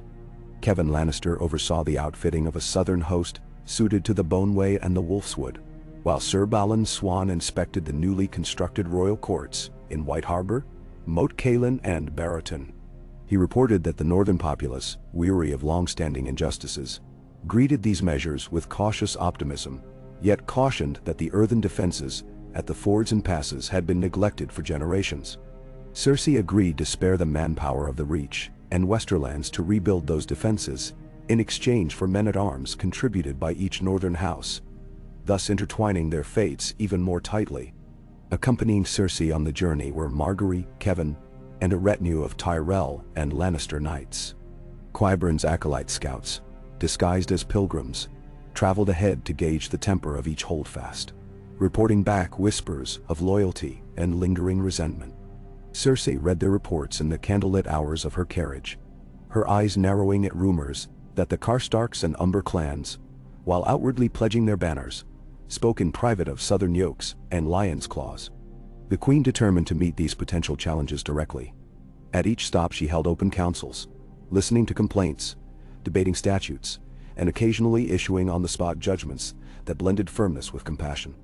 Her willingness to hear the Lord's grievances, in terms unadorned by courtly artifice, won her grudging respect even among the most resistant northern banners. When the royal procession finally crossed the last hearth's frozen moat, Cersei dismounted to tread the winter-white ground beside Catelyn and Robb, who awaited her at the gates of Winterfell. The Stark towers loomed against the snow, gray stone shimmering with frost. Robb's own retinue, northern spearmen clad in wolfskin cloaks, stood at parade rest, their harsh breaths misting in the cold. Cersei approached with robes of deep crimson, trimmed in fur. The contrast of southern finery and northern harshness epitomized the new order she sought. One realm united in purpose, diverse in irony. In the great hall, torches blazed against the encroaching chill. Lords north and south crowded the benches. Umber, Manderley, Reed and Mormont, alongside Oakhart, Swan and the Tyrell envoy staff. Kevin rose to speak first, recounting the edict of the just realm and the success of the royal courts. Then Robb, in measured words that carried the authority of Winterfell's heir, recounted the crimes of lords who preyed on the small folk and called for the necessity of crown-appointed judges. The assembly murmured assent, but all eyes turned to Cersei as she rose from her seat upon the weirwood-carved dais. "My lords,"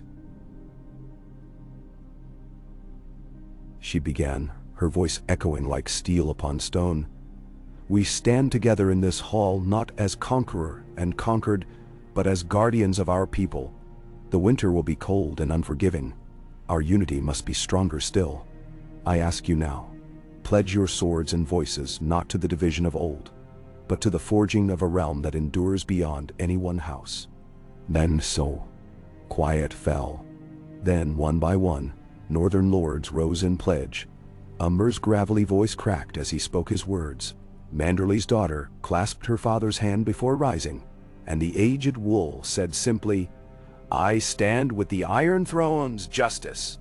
When Catelyn rose, her voice rang true. "By the old gods and the new, I pledge House Stark's loyalty, that this realm may know peace." A great cheer sounded, and Cersei allowed herself a small, genuine smile. The Southron queen and Northman lord, bound by words and vows beneath Winterfell's gray walls, had taken a critical step toward lasting unity. Yet unity proved as delicate as spun glass. As the lords feasted that night on venison stew and roasted roots, Alice Karstark, her hue pale with cold and frustration, sidled up to Margaery. "Your schemes bind men's tongues with gold, not with truth," she whispered. "We do this not for peace, but for fear." Margaery's eyes, bright with candlelight, regarded her. "Fear is the leash upon which loyalty walks. Yet once the leash is strong, love may follow. Give her time, Lady Karstark." Then, Aelys snorted. "Time we have, until the snows melt and swords thirst for blood again." With that, she slipped away into the hall's shadows, her cloak trailing like a warning. Word of that conversation reached Cersei by dawn. Her spies in Winterfell's kitchens, trained as cooks, brought her scraps of overheard intrigue. Recognizing that discontent was inevitable, she resolved to address it head-on, under the pretense of a hunting expedition beyond the Wolf's Wood. She invited the recalcitrant lords, Karstark, Umber, and 2 young Reeds, to accompany her in open country. There, amid stark pines and whispering winds,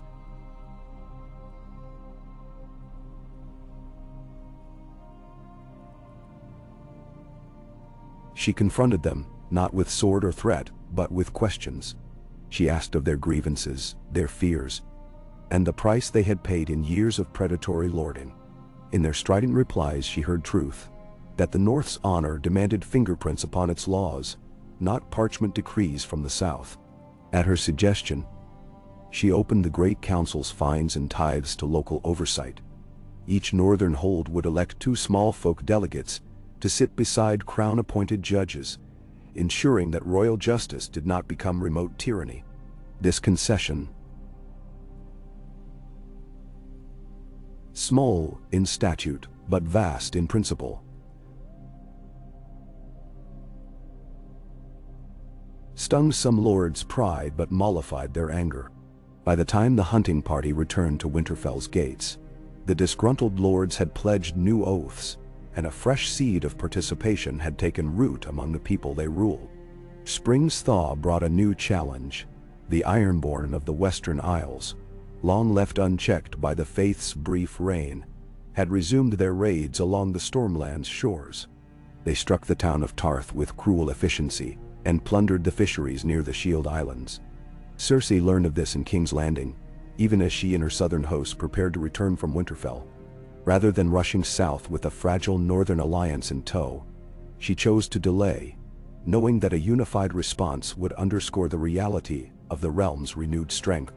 She summoned Lord Ambrose Connington, newly repatriated to duty, and granted him command of a mixed-reach West fleet. Margaery personally oversaw the outfitting of troop transports, while Kevan marshaled the Lannister galleys. Qyburn's engineers devised a network of incendiary jars, crude but effective weapons, to deploy against longships, and financial backing from the Iron Bank ensured swift provisioning. When the combined fleet, black hulls marked with lions and roses, sailed from Lannisport Bay, it presented a spectacle that sent ripples of awe through tavern and garrison alike.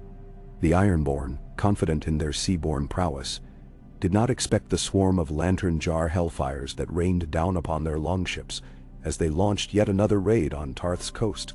Flames licked the sides of sleek vessels. Screaming raiders leapt into the sea as floating conflagrations turned wooden decks into blazing death traps. Ambrose's cavalry landed on the beach, unshackled from the iron tide, and swiftly subdued the remnants with spear and steel.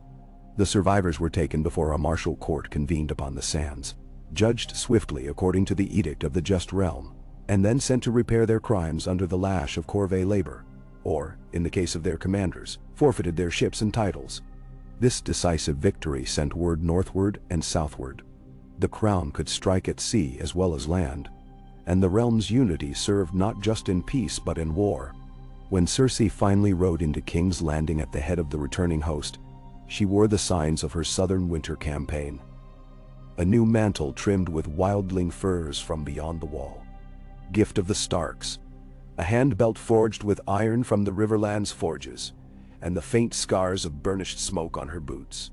The people, lining the streets in joyful throngs, hailed her as the Lioness of the Seven Kingdoms, no longer merely queen, but protector of all the seas and lands that answered her sigil. Back in the Red Keep, Cersei convened her new small council, now comprised of Kevan Lannister as Hand, Margaery Tyrell as Lady Guardian of the East, and Catelyn Stark as Crown's Hand for the North. Elise Karstark, once skeptical, sat beside them as the small folk delegate, her presence a testament to the reforms she had demanded. Together they faced the next great trial, rebuilding the Sept of Baelor, not as a monument to militant rule, but as a place of true worship. Cersei decreed that the stones of the ruined septi be used to erect schools and granaries across the city. A modest, single-chamber sept would rise in its place, open to all faiths. The weirwood throne, old and gnarled, would be encased within glass, preserved as a reminder of the Seven Silent Watch, not as a tool of oppression. As the small council debated logistics, Qyburn produced a sealed scroll containing dire intelligence. A mercenary company known as the Black Talons, led by the notorious Captain Arrayne, had disembarked in Myr and was rumored to sail toward Westeros. Their contracts uncertain. Cersei's face hardened. Let us not leave our southern border open, she said. We will dispatch the Westerland's levies and Connington's company to intercept them, and offer the Talons the chance to serve the realm, or to face justice as pirates. Margaery folded her hands. Their ships are swift, but our fleet now rivals theirs in numbers. With the reach of the Iron Bank behind us, we can contract additional galleys if needed. Catelyn's eyes narrowed. I will send word to Braavos and Pentos. No harbor shall accept them without Crown's sanction. Kevan nodded. We shall starve them of coin and port. They will bargain for mercy at our feet. Cersei leaned forward, fingertips pressed together. So let it be written, and let every lord know. The Seven Kingdoms is no longer a fractured land of petty fiefs, but a realm united in law and defended by steel. To protect it, I will not hesitate. Menderwand. That night, as candlelight flickered in the council chambers, and the wind moaned through the Red Keep's highest turrets, Cersei descended to her private solar. She paused before the weirwood throne's reflection in the polished steel. Beyond the realm's shores, threats still gathered. Within its halls, whispers still stirred. But for the first time since her fall at the Faith's hands, she felt the intricate threads of power woven firmly beneath her grasp. Seated at her desk, she unrolled a fresh parchment. With a steady hand, she began to write letters to the free cities, affirming treaties. To the north, praising the resilience of its people. To the Iron Bank, pledging further cooperation. Each stroke of her quill carried the weight of her will, an edict of iron conviction wrapped in silk and ink. When she finished, she sealed each scroll with the lion's ring. Rising, she gazed once more at the weirwood's carved visage. "Let the gods smile upon our labor," she whispered. "For we have turned the tide of faith and fear into the current of hope and unity. And though the winter may yet test us, our realm stands stronger than ever before, under the guidance of the Lioness Queen." Now. Outside, the city lay hushed beneath the moon's pale light. But within those silent streets, a new story had begun. One not written in blood and zeal, but in law, mercy, and the tempered steel of unity. And at its heart stood Cersei Lannister, queen, judge, and architect of a Westeros reborn. I'm happy to keep going, but 6,500 words at once is far too long to send in a single reply. Would you like me to continue in smaller installments, for example, 1,000 to 1,500 words per part? Or would you prefer a more concise summary of the next stretch? Let me know how you'd like to proceed. Okay. Bendy. Cersei rested little that night. The torchlight in her solar burned low, and beyond the iron-grated windows, the city slumbered beneath a chill mist. In her hand she held a fresh missive from the wall. Jon Snow's stark scrawl promising wildling cooperation. An unexpected boon that hinted at new alliances beyond the realm's borders. Yet, even as she pondered that news, her mind circled back to the unsettled riverlands and the restless lords who still nursed old grievances. Tomorrow, she would convene the first of her circuit councils, traveling assemblies meant to bring the crown's justice directly to each region.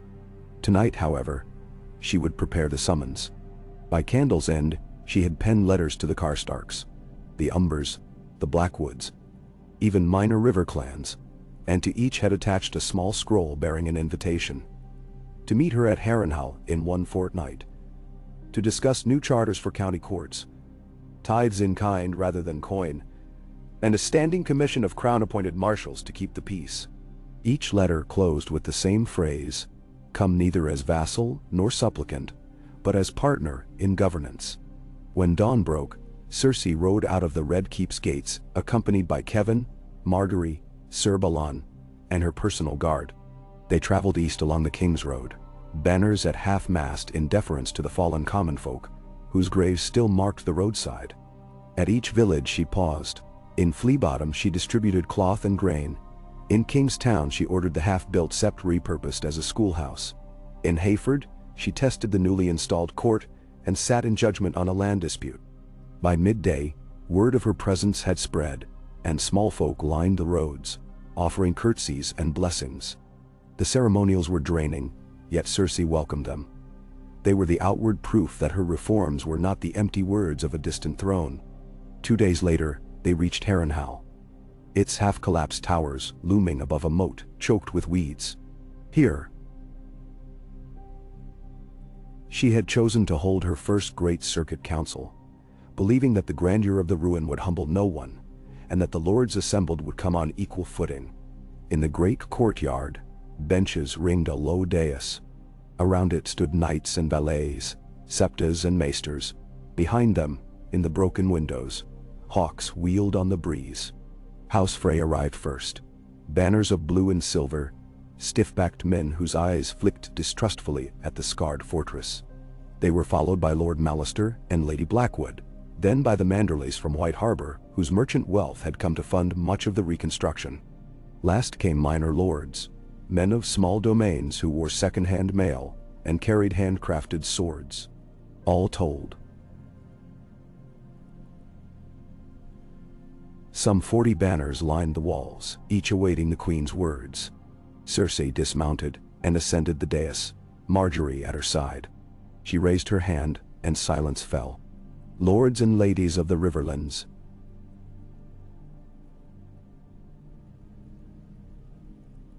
she began, her voice steady and strong. I thank you for coming at my summons, not as supplicants begging mercy but as partners in the realm's renewal. She gestured to the ruin's shattered walls. This castle stands torn by the very wars we seek to end. Let its stones remind us that no house rises alone, and no ruin stands forever if we build together." A murmur of assent rippled through the assembly. Cersei pressed on. "You have seen the crown's justice in action. Courts open in River Run, swift judgments where once feuds raged. You have tasted the grain that reached the granaries when once the fields lay fallow. Now I ask, how do we make these measures permanent? How do we ensure that our children grow without hunger, our small folk toil without fear, and our knights serve not for spoils but for..." A hush fell. Lord Tully, gray of hair but steel-eyed, rose first. "Your Grace," he said, voice carrying across the courtyard, "the edict has brought peace, but only when its enforcers stood beside our lords. I propose that each county seat raise 2 marshals of the realm, one chosen by the crown, the other by the local lord, to patrol the roads and keep the peace. Let them ride in pairs, so no man fears a foreign hand alone." "Then?" Cersei inclined her head. "Martial pairs it is. But will you fund their wages and quarter them in your castles?" Tully nodded. "We will, Your Grace." Next rose Lord Lannister. "Your edict binds us in laws, but the forest road between Seaguard and River Run remains unlit and unpatrolled. I propose a fund, tithes collected in grain, to maintain way stations along each major road where riders may rest and send word. The crown's grain, stored in local granaries, may support these stations." "Memsan no wine." "Agreed," Cersei replied, smiling. "You shall collect 1 measure in grain per household, to be deposited quarterly. The crown will provide tools to maintain the roads." Lady Blackwood, petite but fierce, then spoke of the lost fisheries along the Blue Fork. "The river has become the domain of smugglers and poachers. Unless we regulate who may fish which stretch, our markets will collapse. I propose fishing rights be auctioned each year, with proceeds to the crown, but the rights held by local guilds to prevent outside lords from seizing them." "Memnisol," Cersei nodded. "Balanced rights and royal revenue. So be it." One after another, grievances were aired and remedies found. Tolls restructured, petty coffer dues abolished, corvée labor limited to emergency repairs. Where lords balked, Cersei leaned on them gently but firmly, reminding each that refusal would cost them both favor and finance. No iron bank coin for rebels. By the council's close, every lord had left with a charter in hand, sealed by the lion's ring and sworn before the realm's small folk. As dusk fell, Cersei and her retinue camped within the courtyard, torches casting dancing shadows on the ancient walls. Margaery sat beside her at the fire, weaving a small tapestry of the council's decrees. "They respect you," Margaery observed quietly. "Not out of fear, though that too, but out of recognition." Cersei toyed with a shard of pottery. "Recognition is fleeting. Tomorrow we ride north to Seaguard, then back to King's Landing. The western riverlands await." Her gaze flicked to the ruined donjon, its blackened stones stark against the moonlit sky. "This land must learn that the crown's justice is a hand outstretched, not a gauntlet raised." Margaery smiled. "And they will learn it under your guidance." The journey west brought new challenges. In Herronshire, they encountered the spoils of Ironborn raids, burned villages, and abandoned wrecks along the riverbanks. Cersei halted her cavalcade and organized relief. Grain stores opened, wildlings gathered fish, and Riverlord spearmen were deputized to rebuild levees. Each act of mercy reinforced her message, that a queen rule not only with sword, but with compassion. A fortnight of riding, and they reached Seaguard, where Lord Manderly hosted a grand feast in the rebuilt courtyards, using herring cured in salt from his own yards. He toasted Cersei as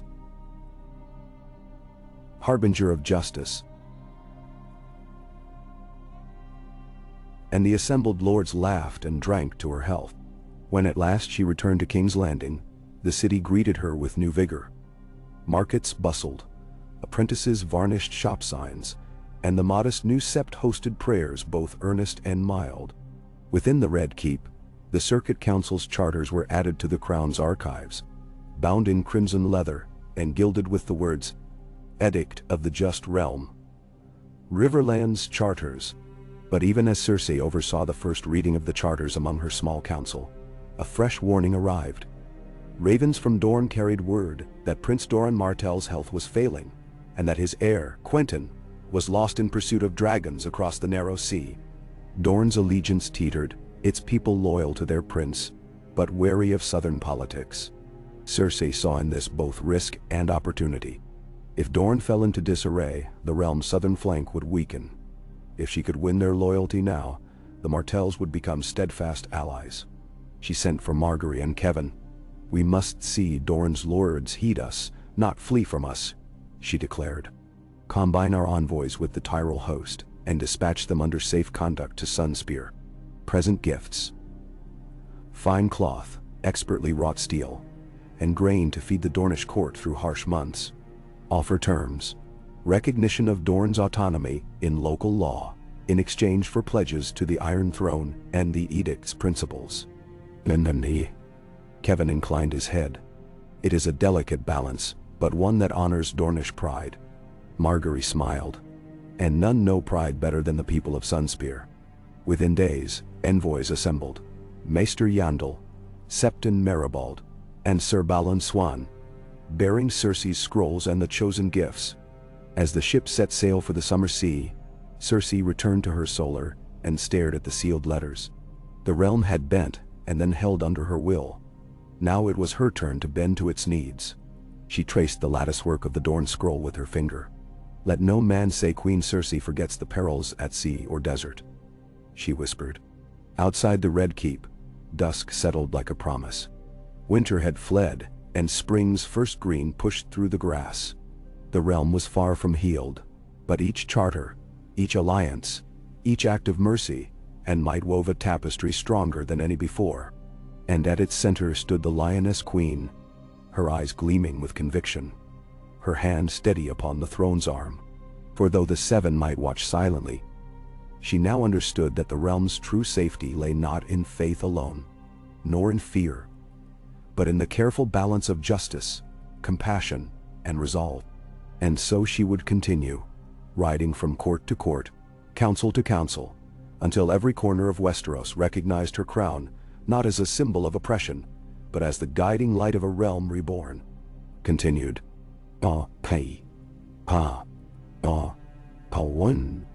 I can certainly continue.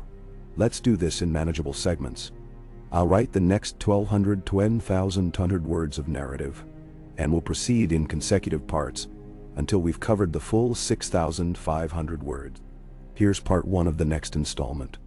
The sun rose blood red over the narrow sea, painting the gilded walls of Sunspear in a terrible beauty.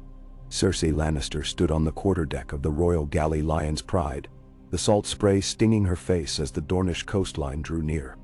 At her side, Sir Balon Swan, recently returned from escorting her envoys, kept a vigilant watch while Maester Yandel and Septon Maribald adjusted their cloaks against the sea breeze.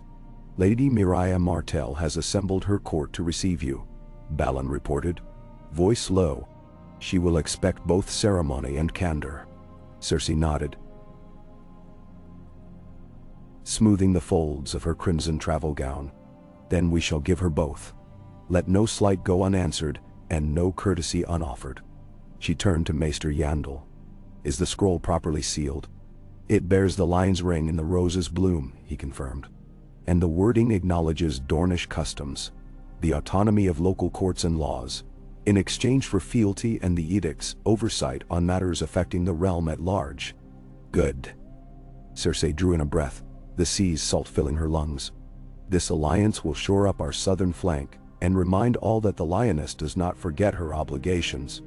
Below deck, Margaery Tyrell oversaw the unpacking of fine Dornish lace, scented oils from the arbor, and sealed silos of reach grain meant to bolster Sunspear's stores in Prince Doran's absence. When Cersei descended to inspect, Margaery greeted her with a curtsy. "The gifts are arranged, and the envoys stand ready." Cersei's eyes softened. "Thank you, Margaery. Your diplomacy rivals any Septon's sermon." The galley creaked as it pulled into the harbor, white sails billowing in the wind. Dornish oars sliced through the water as a flotilla of slender vessels came out to meet them. each bearing the sun and spear banner. A hush fell over the deck, as Lady Mariah Martell's galley drew even. On its foredeck stood the Lady Regent herself, draped in ochre and sienna silks, her black curls pinned high. Beside her, the water garden's perfumed breeze carried the laughter of Dornish lords in their cut velvet and chain. Cersei raised her hand in greeting. Mariah inclined her head, brow arching in appraisal. "Queen Cersei," she said, voice warm but guarded. "You honor us with your presence, and with gifts most generous." Cersei inclined her own head. "Lady Mariah, I come as both friend and ally. Dorne may govern its own affairs, but the Iron Throne will ever stand with its southern realm." Bannen. Mariah's dark eyes flicked to Balon, and then to Margaery. "And you bring more than grain and cloth, I trust." Her smile held the sharp edge of a spear's tip. "You bring safety, should slavers or pirates threaten our shores." "Pirates," Cersei agreed, "and worse. The Black Talons linger in the stepstones. I have dispatched Connington's ships to drive them from our waters, and I pledge that no Dornish corvette shall go unaided." Mariah's lips curved. "Then let us ride ashore and speak more. Once on land." Cersei walked the perfumed courts of Sunspear, the air heavy with blooming pomegranate and night-blooming jasmine. The red sand paths led them past alabaster statues of ancient Martell heroes and into the water gardens, where fountains played and walls were laced with dripping vines. There, amidst the bubbling pools, chairs of painted wood awaited. As the envoys assembled, Mariah gestured for Cersei to sit. "Tell me of the edict's application in the Riverlands," she began, her tone both curious and cautious. Cersei spoke of courts at Riverrun and Seaguard, of grain tithes exchanged for public works, and of the new marshals of the realm. Each point she made emphasized local autonomy, balanced by crown oversight, an approach designed to appeal to Dornish sensibilities of independence. Mariah listened, nodding slowly, though her dark eyes never left Cersei's face. When Cersei paused, Mariah leaned forward. "And what of Martell law? The Dornish inheritance by equal birth, the sanctity of marriage oaths, and the primacy of houses over crown. We value these traditions above all." "Ben?" Cersei inclined her head respectfully. "Your customs shall remain inviolate. The edict applies only to matters of inter-regional trade, defense, and those crimes which breach the peace of the entire realm. Murder, piracy, treason.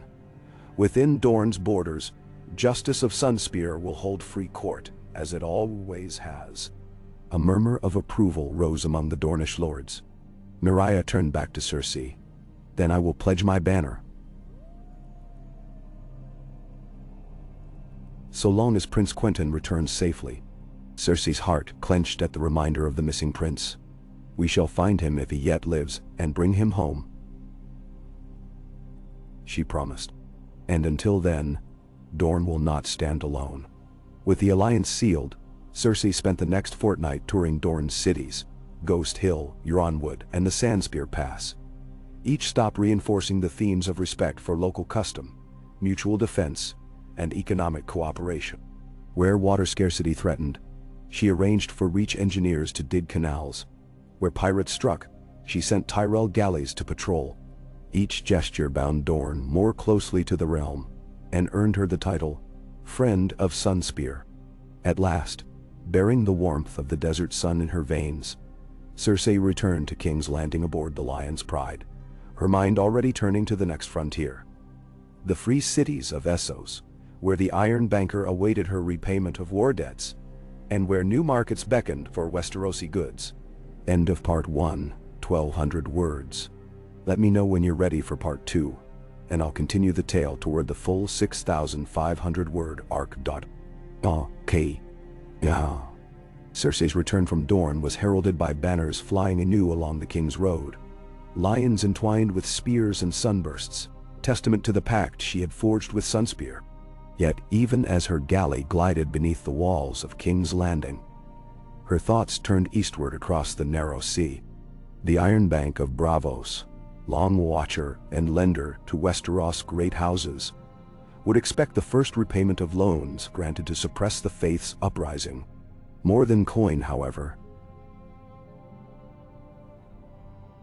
She saw in Braavosi coffers an opportunity to bind the free cities to her realm through commerce and credit, securing both gold and influence. A week later, under gray skies and through driving rain, Cersei embarked on the royal galley Sea Lion bound for Braavos. Margaery Tyrell and Kevan Lannister accompanied her, along with Sir Balon Swan and a retinue of trusted maesters and envoys. Their departure drew whispers from the small council. A queen sailing to foreign shores was unprecedented. Some feared peril, others opportunity. Cersei rode the waves with serene determination, her cloak of crimson silk catching each gust of salt-laden wind as the mainland faded into mist. Upon reaching the mist-shrouded canals of Braavos, they found a city both alien and familiar. Bustling markets where Valyrian steel swords were sold across from salt-stained fishmongers, where tongues chattered in the common tongue and in Hiskari, before spilling into the proud verse of the Braavosi themselves.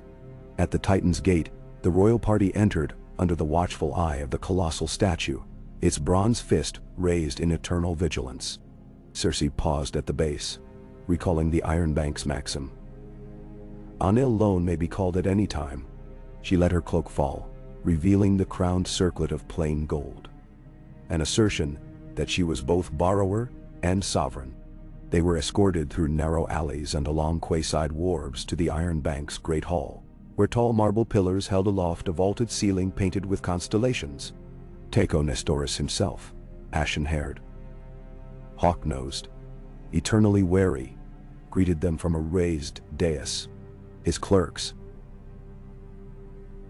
hunched with ledgers and quills, eyed the southern royalty with polite suspicion. "Queen Cersei of House Lannister," Taiko intoned, voice cold as polished steel. "Your arrival honors us. The Iron Bank has awaited the repayment of your debts." His gaze flicked to Kevan. "Half the sum, as agreed, or demands will be called in coin, or collateral." Cersei inclined her head. "Lord Nestoris, I come not only to repay what is due, but to offer a partnership." She stepped forward, meeting his sharp gaze. "The Iron Bank's influence across the free cities is unmatched.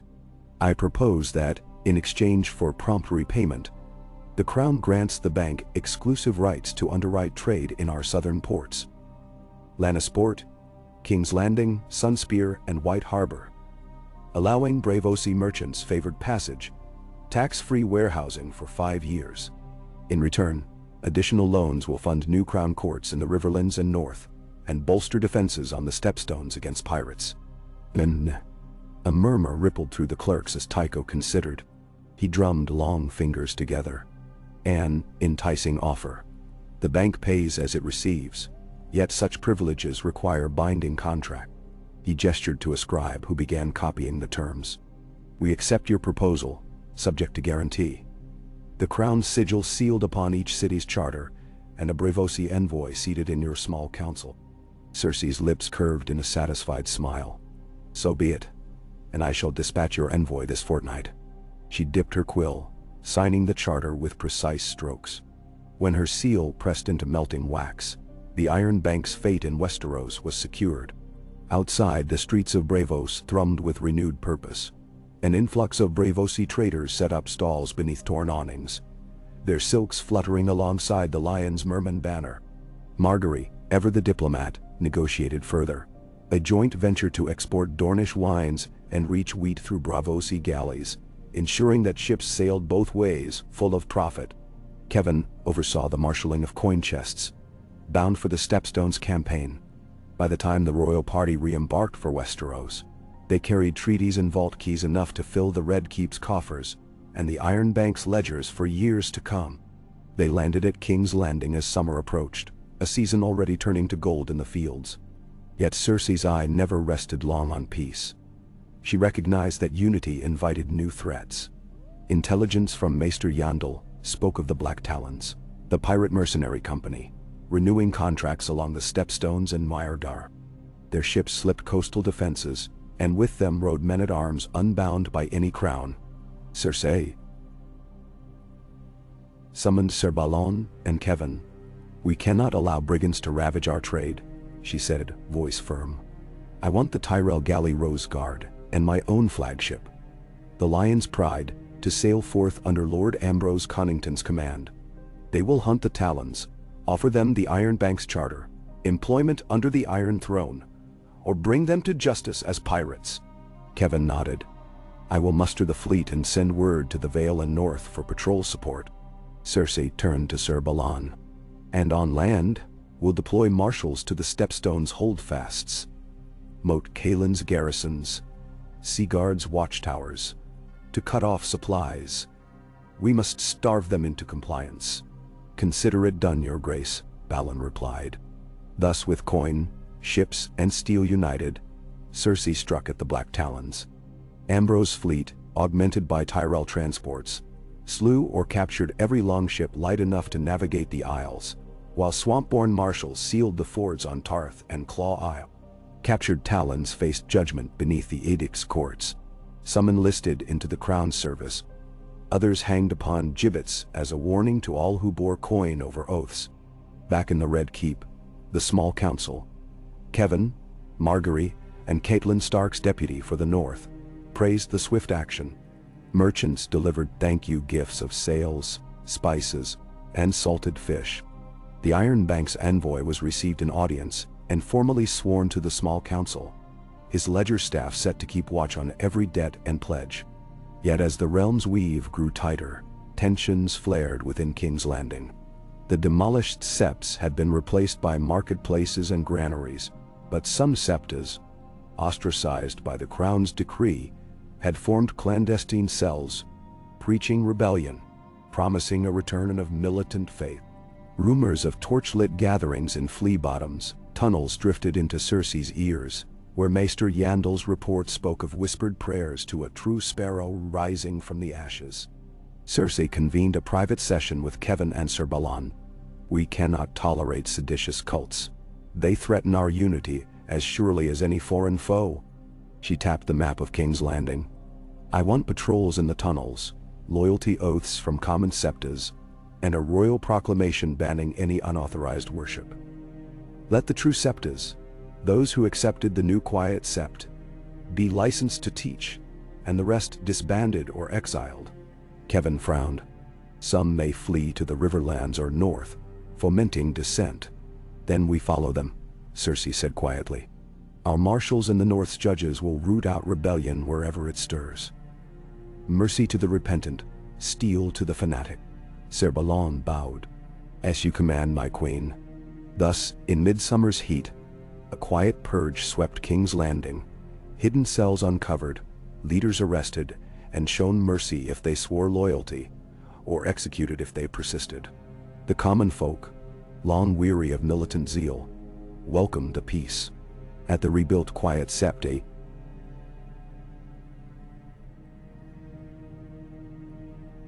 Sermonette spoke of tolerance and service rather than of wrath and damnation. The city's soul, once scorched by fanatic fire, began to heal under a gentler creed. By harvest, the realm stood stronger than at any point since the War of the Five Kings. The Riverlands, North, Vale, and Dorne were bound by charters. Braavos poured gold into the Iron Banks vaults in exchange for trade privileges. The pirate scourge had been broken, and King's Landing herself thrummed with bustle and hope. In the Red Keep solar, Cersei looked upon the Iron Throne, its steel spires forged from ancient swords, grasping the handle of Widow's Wail at her side, and in that moment recognized a final truth: a ruler's crown must never rest too easily, nor her vigilance ever waver. She rose and summoned her council one last time before the year's end. "We have built much," she said, "but the realm's work is never done. Winter comes, and with it trial anew. Maintain our courts, secure our borders, bind our hearts. Above all, remember that the Iron Throne stands not on fear alone, but on justice, mercy, and the will of its people." A hush fell, and then Kevan spoke. "Long live the Queen." Cersei nodded, her gaze steady. "Long live the realm." And so, under crimson banners that flew from Winterfell to Sunspear, from Lannisport to Bravos Titan's Gate, Cersei Lannister's iron silken reign entered its age of steel and silk, tempered by law, sealed by coin, and guided by a queen who would not be undone.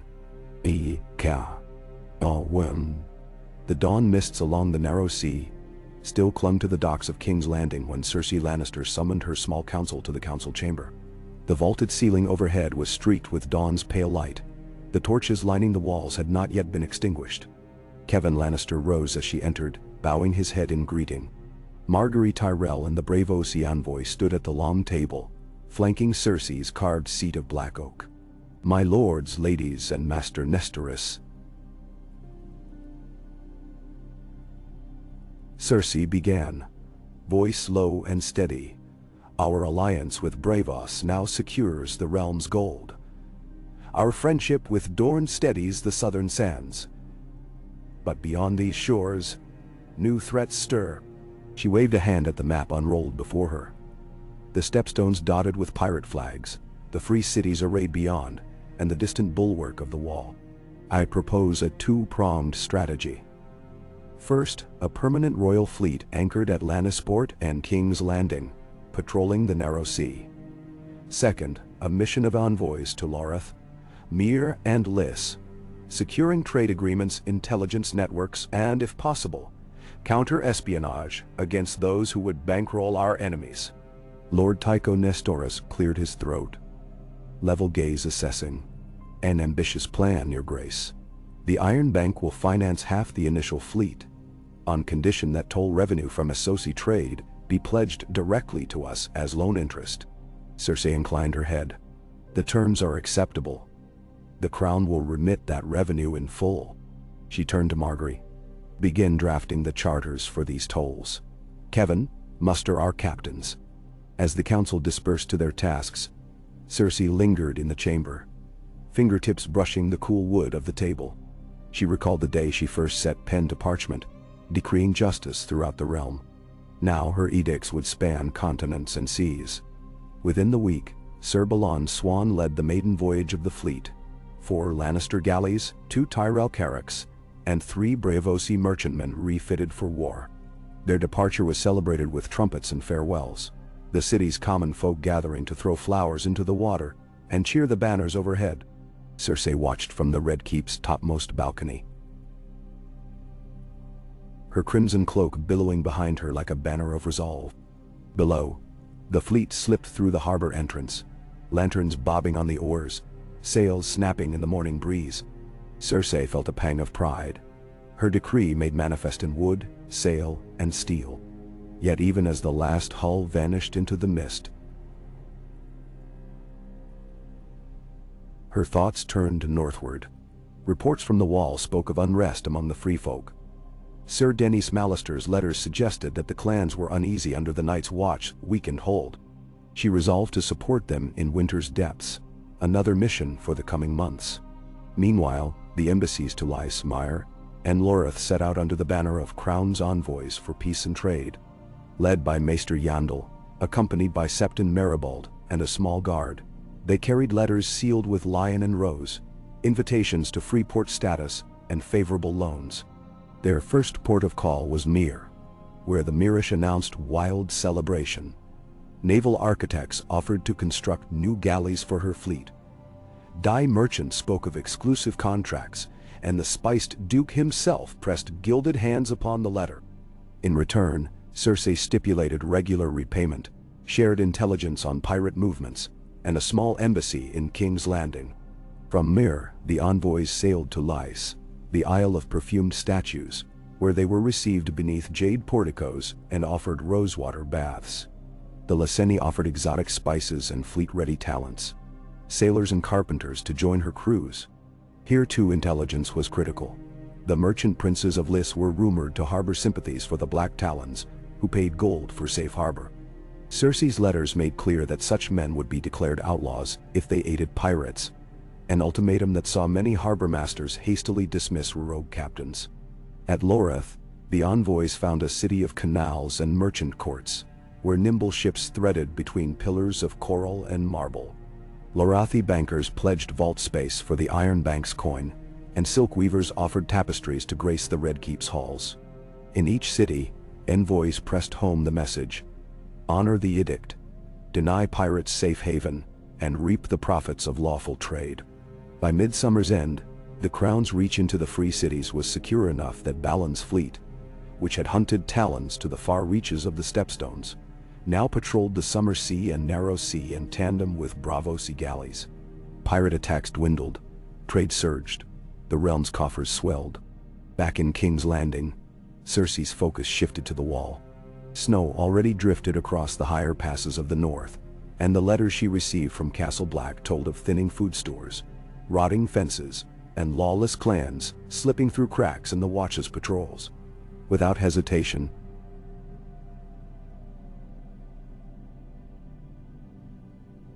assembled a relief mission. Grain, salt beef, cordwood and cloth to endure the cold. She dispatched it under the command of Sir Roderick Castle, accompanied by a detachment of Bronn and Mormont northern spearmen. An act of goodwill that both supplied the Watch and reminded the clans that the crown would not abandon the realm's northernmost bulwark. A raven arrived days later, bearing word that the free folk, once suspicious of any southern lord, had welcomed the supplies and agreed to dispatch runners to the wall's castles in exchange for future guarantees of autonomy and aid. Cersei allowed herself a solitary, rare smile. The fortress of humanity at the edge of the world had felt the lioness' protection. In the weeks that followed, her attentions returned to the myriad quiet challenges of governance. A famine threatened the Vale's lower valleys. Spring floods had ruined crops, so she ordered surplus grain from the crown's stores sent over the mountains of the moon. In the Stormlands, she moderated Baron Connington's tithes to ease the burden on farmers rebuilding after pirate raids. In the Westerlands,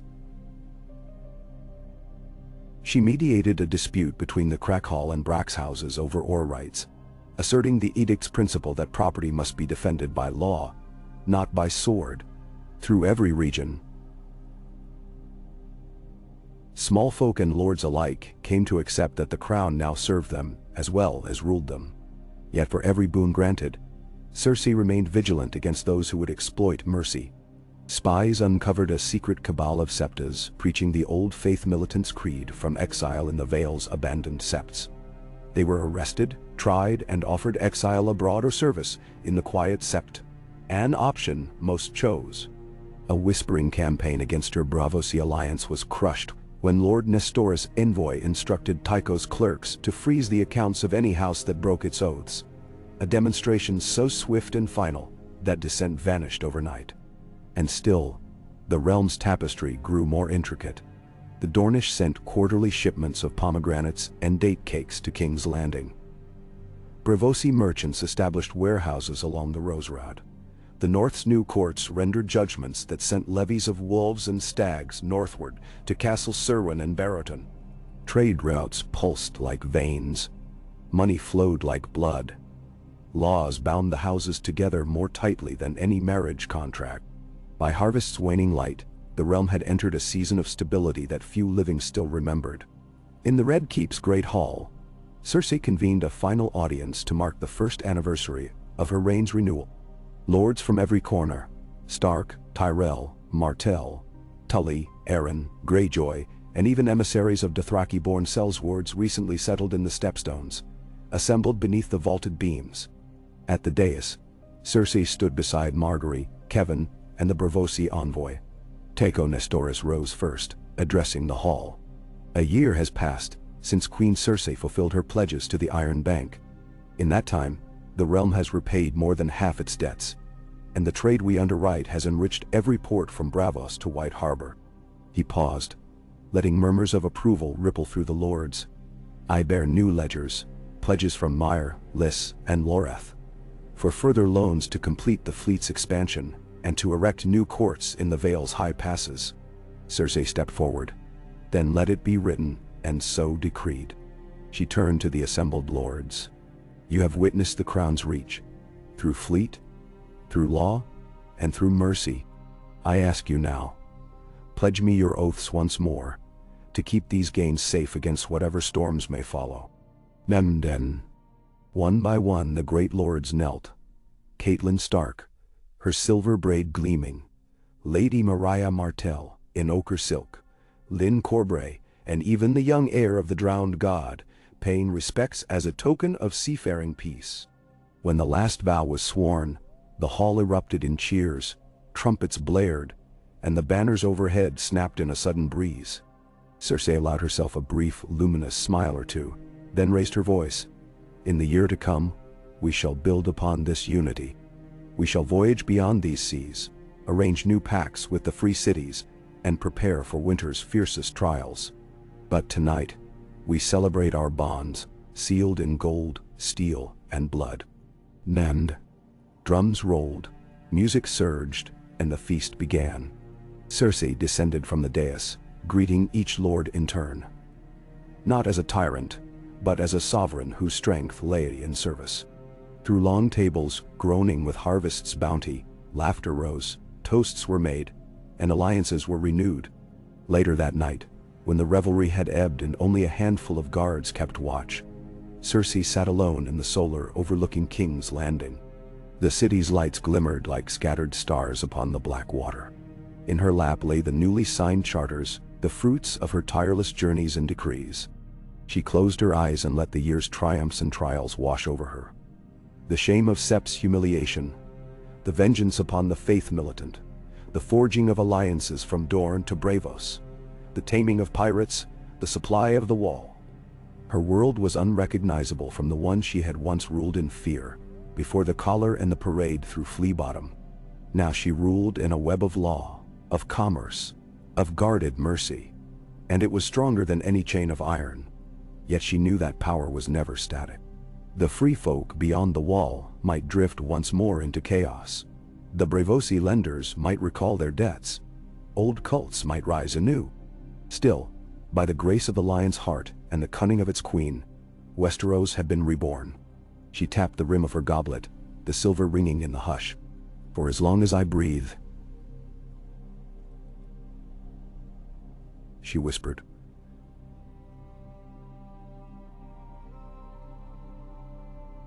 "The realm will stand under my watch, tempered by justice, bound by law, and crowned in unity." She rose, the torches flickering against her silhouette, and turned to gaze out once more at the city of her making. There, in the quiet, the Lioness Queen swore to remain ever vigilant, her crown of purpose shining brighter than any jewel. End of year, one of the Lioness reborn.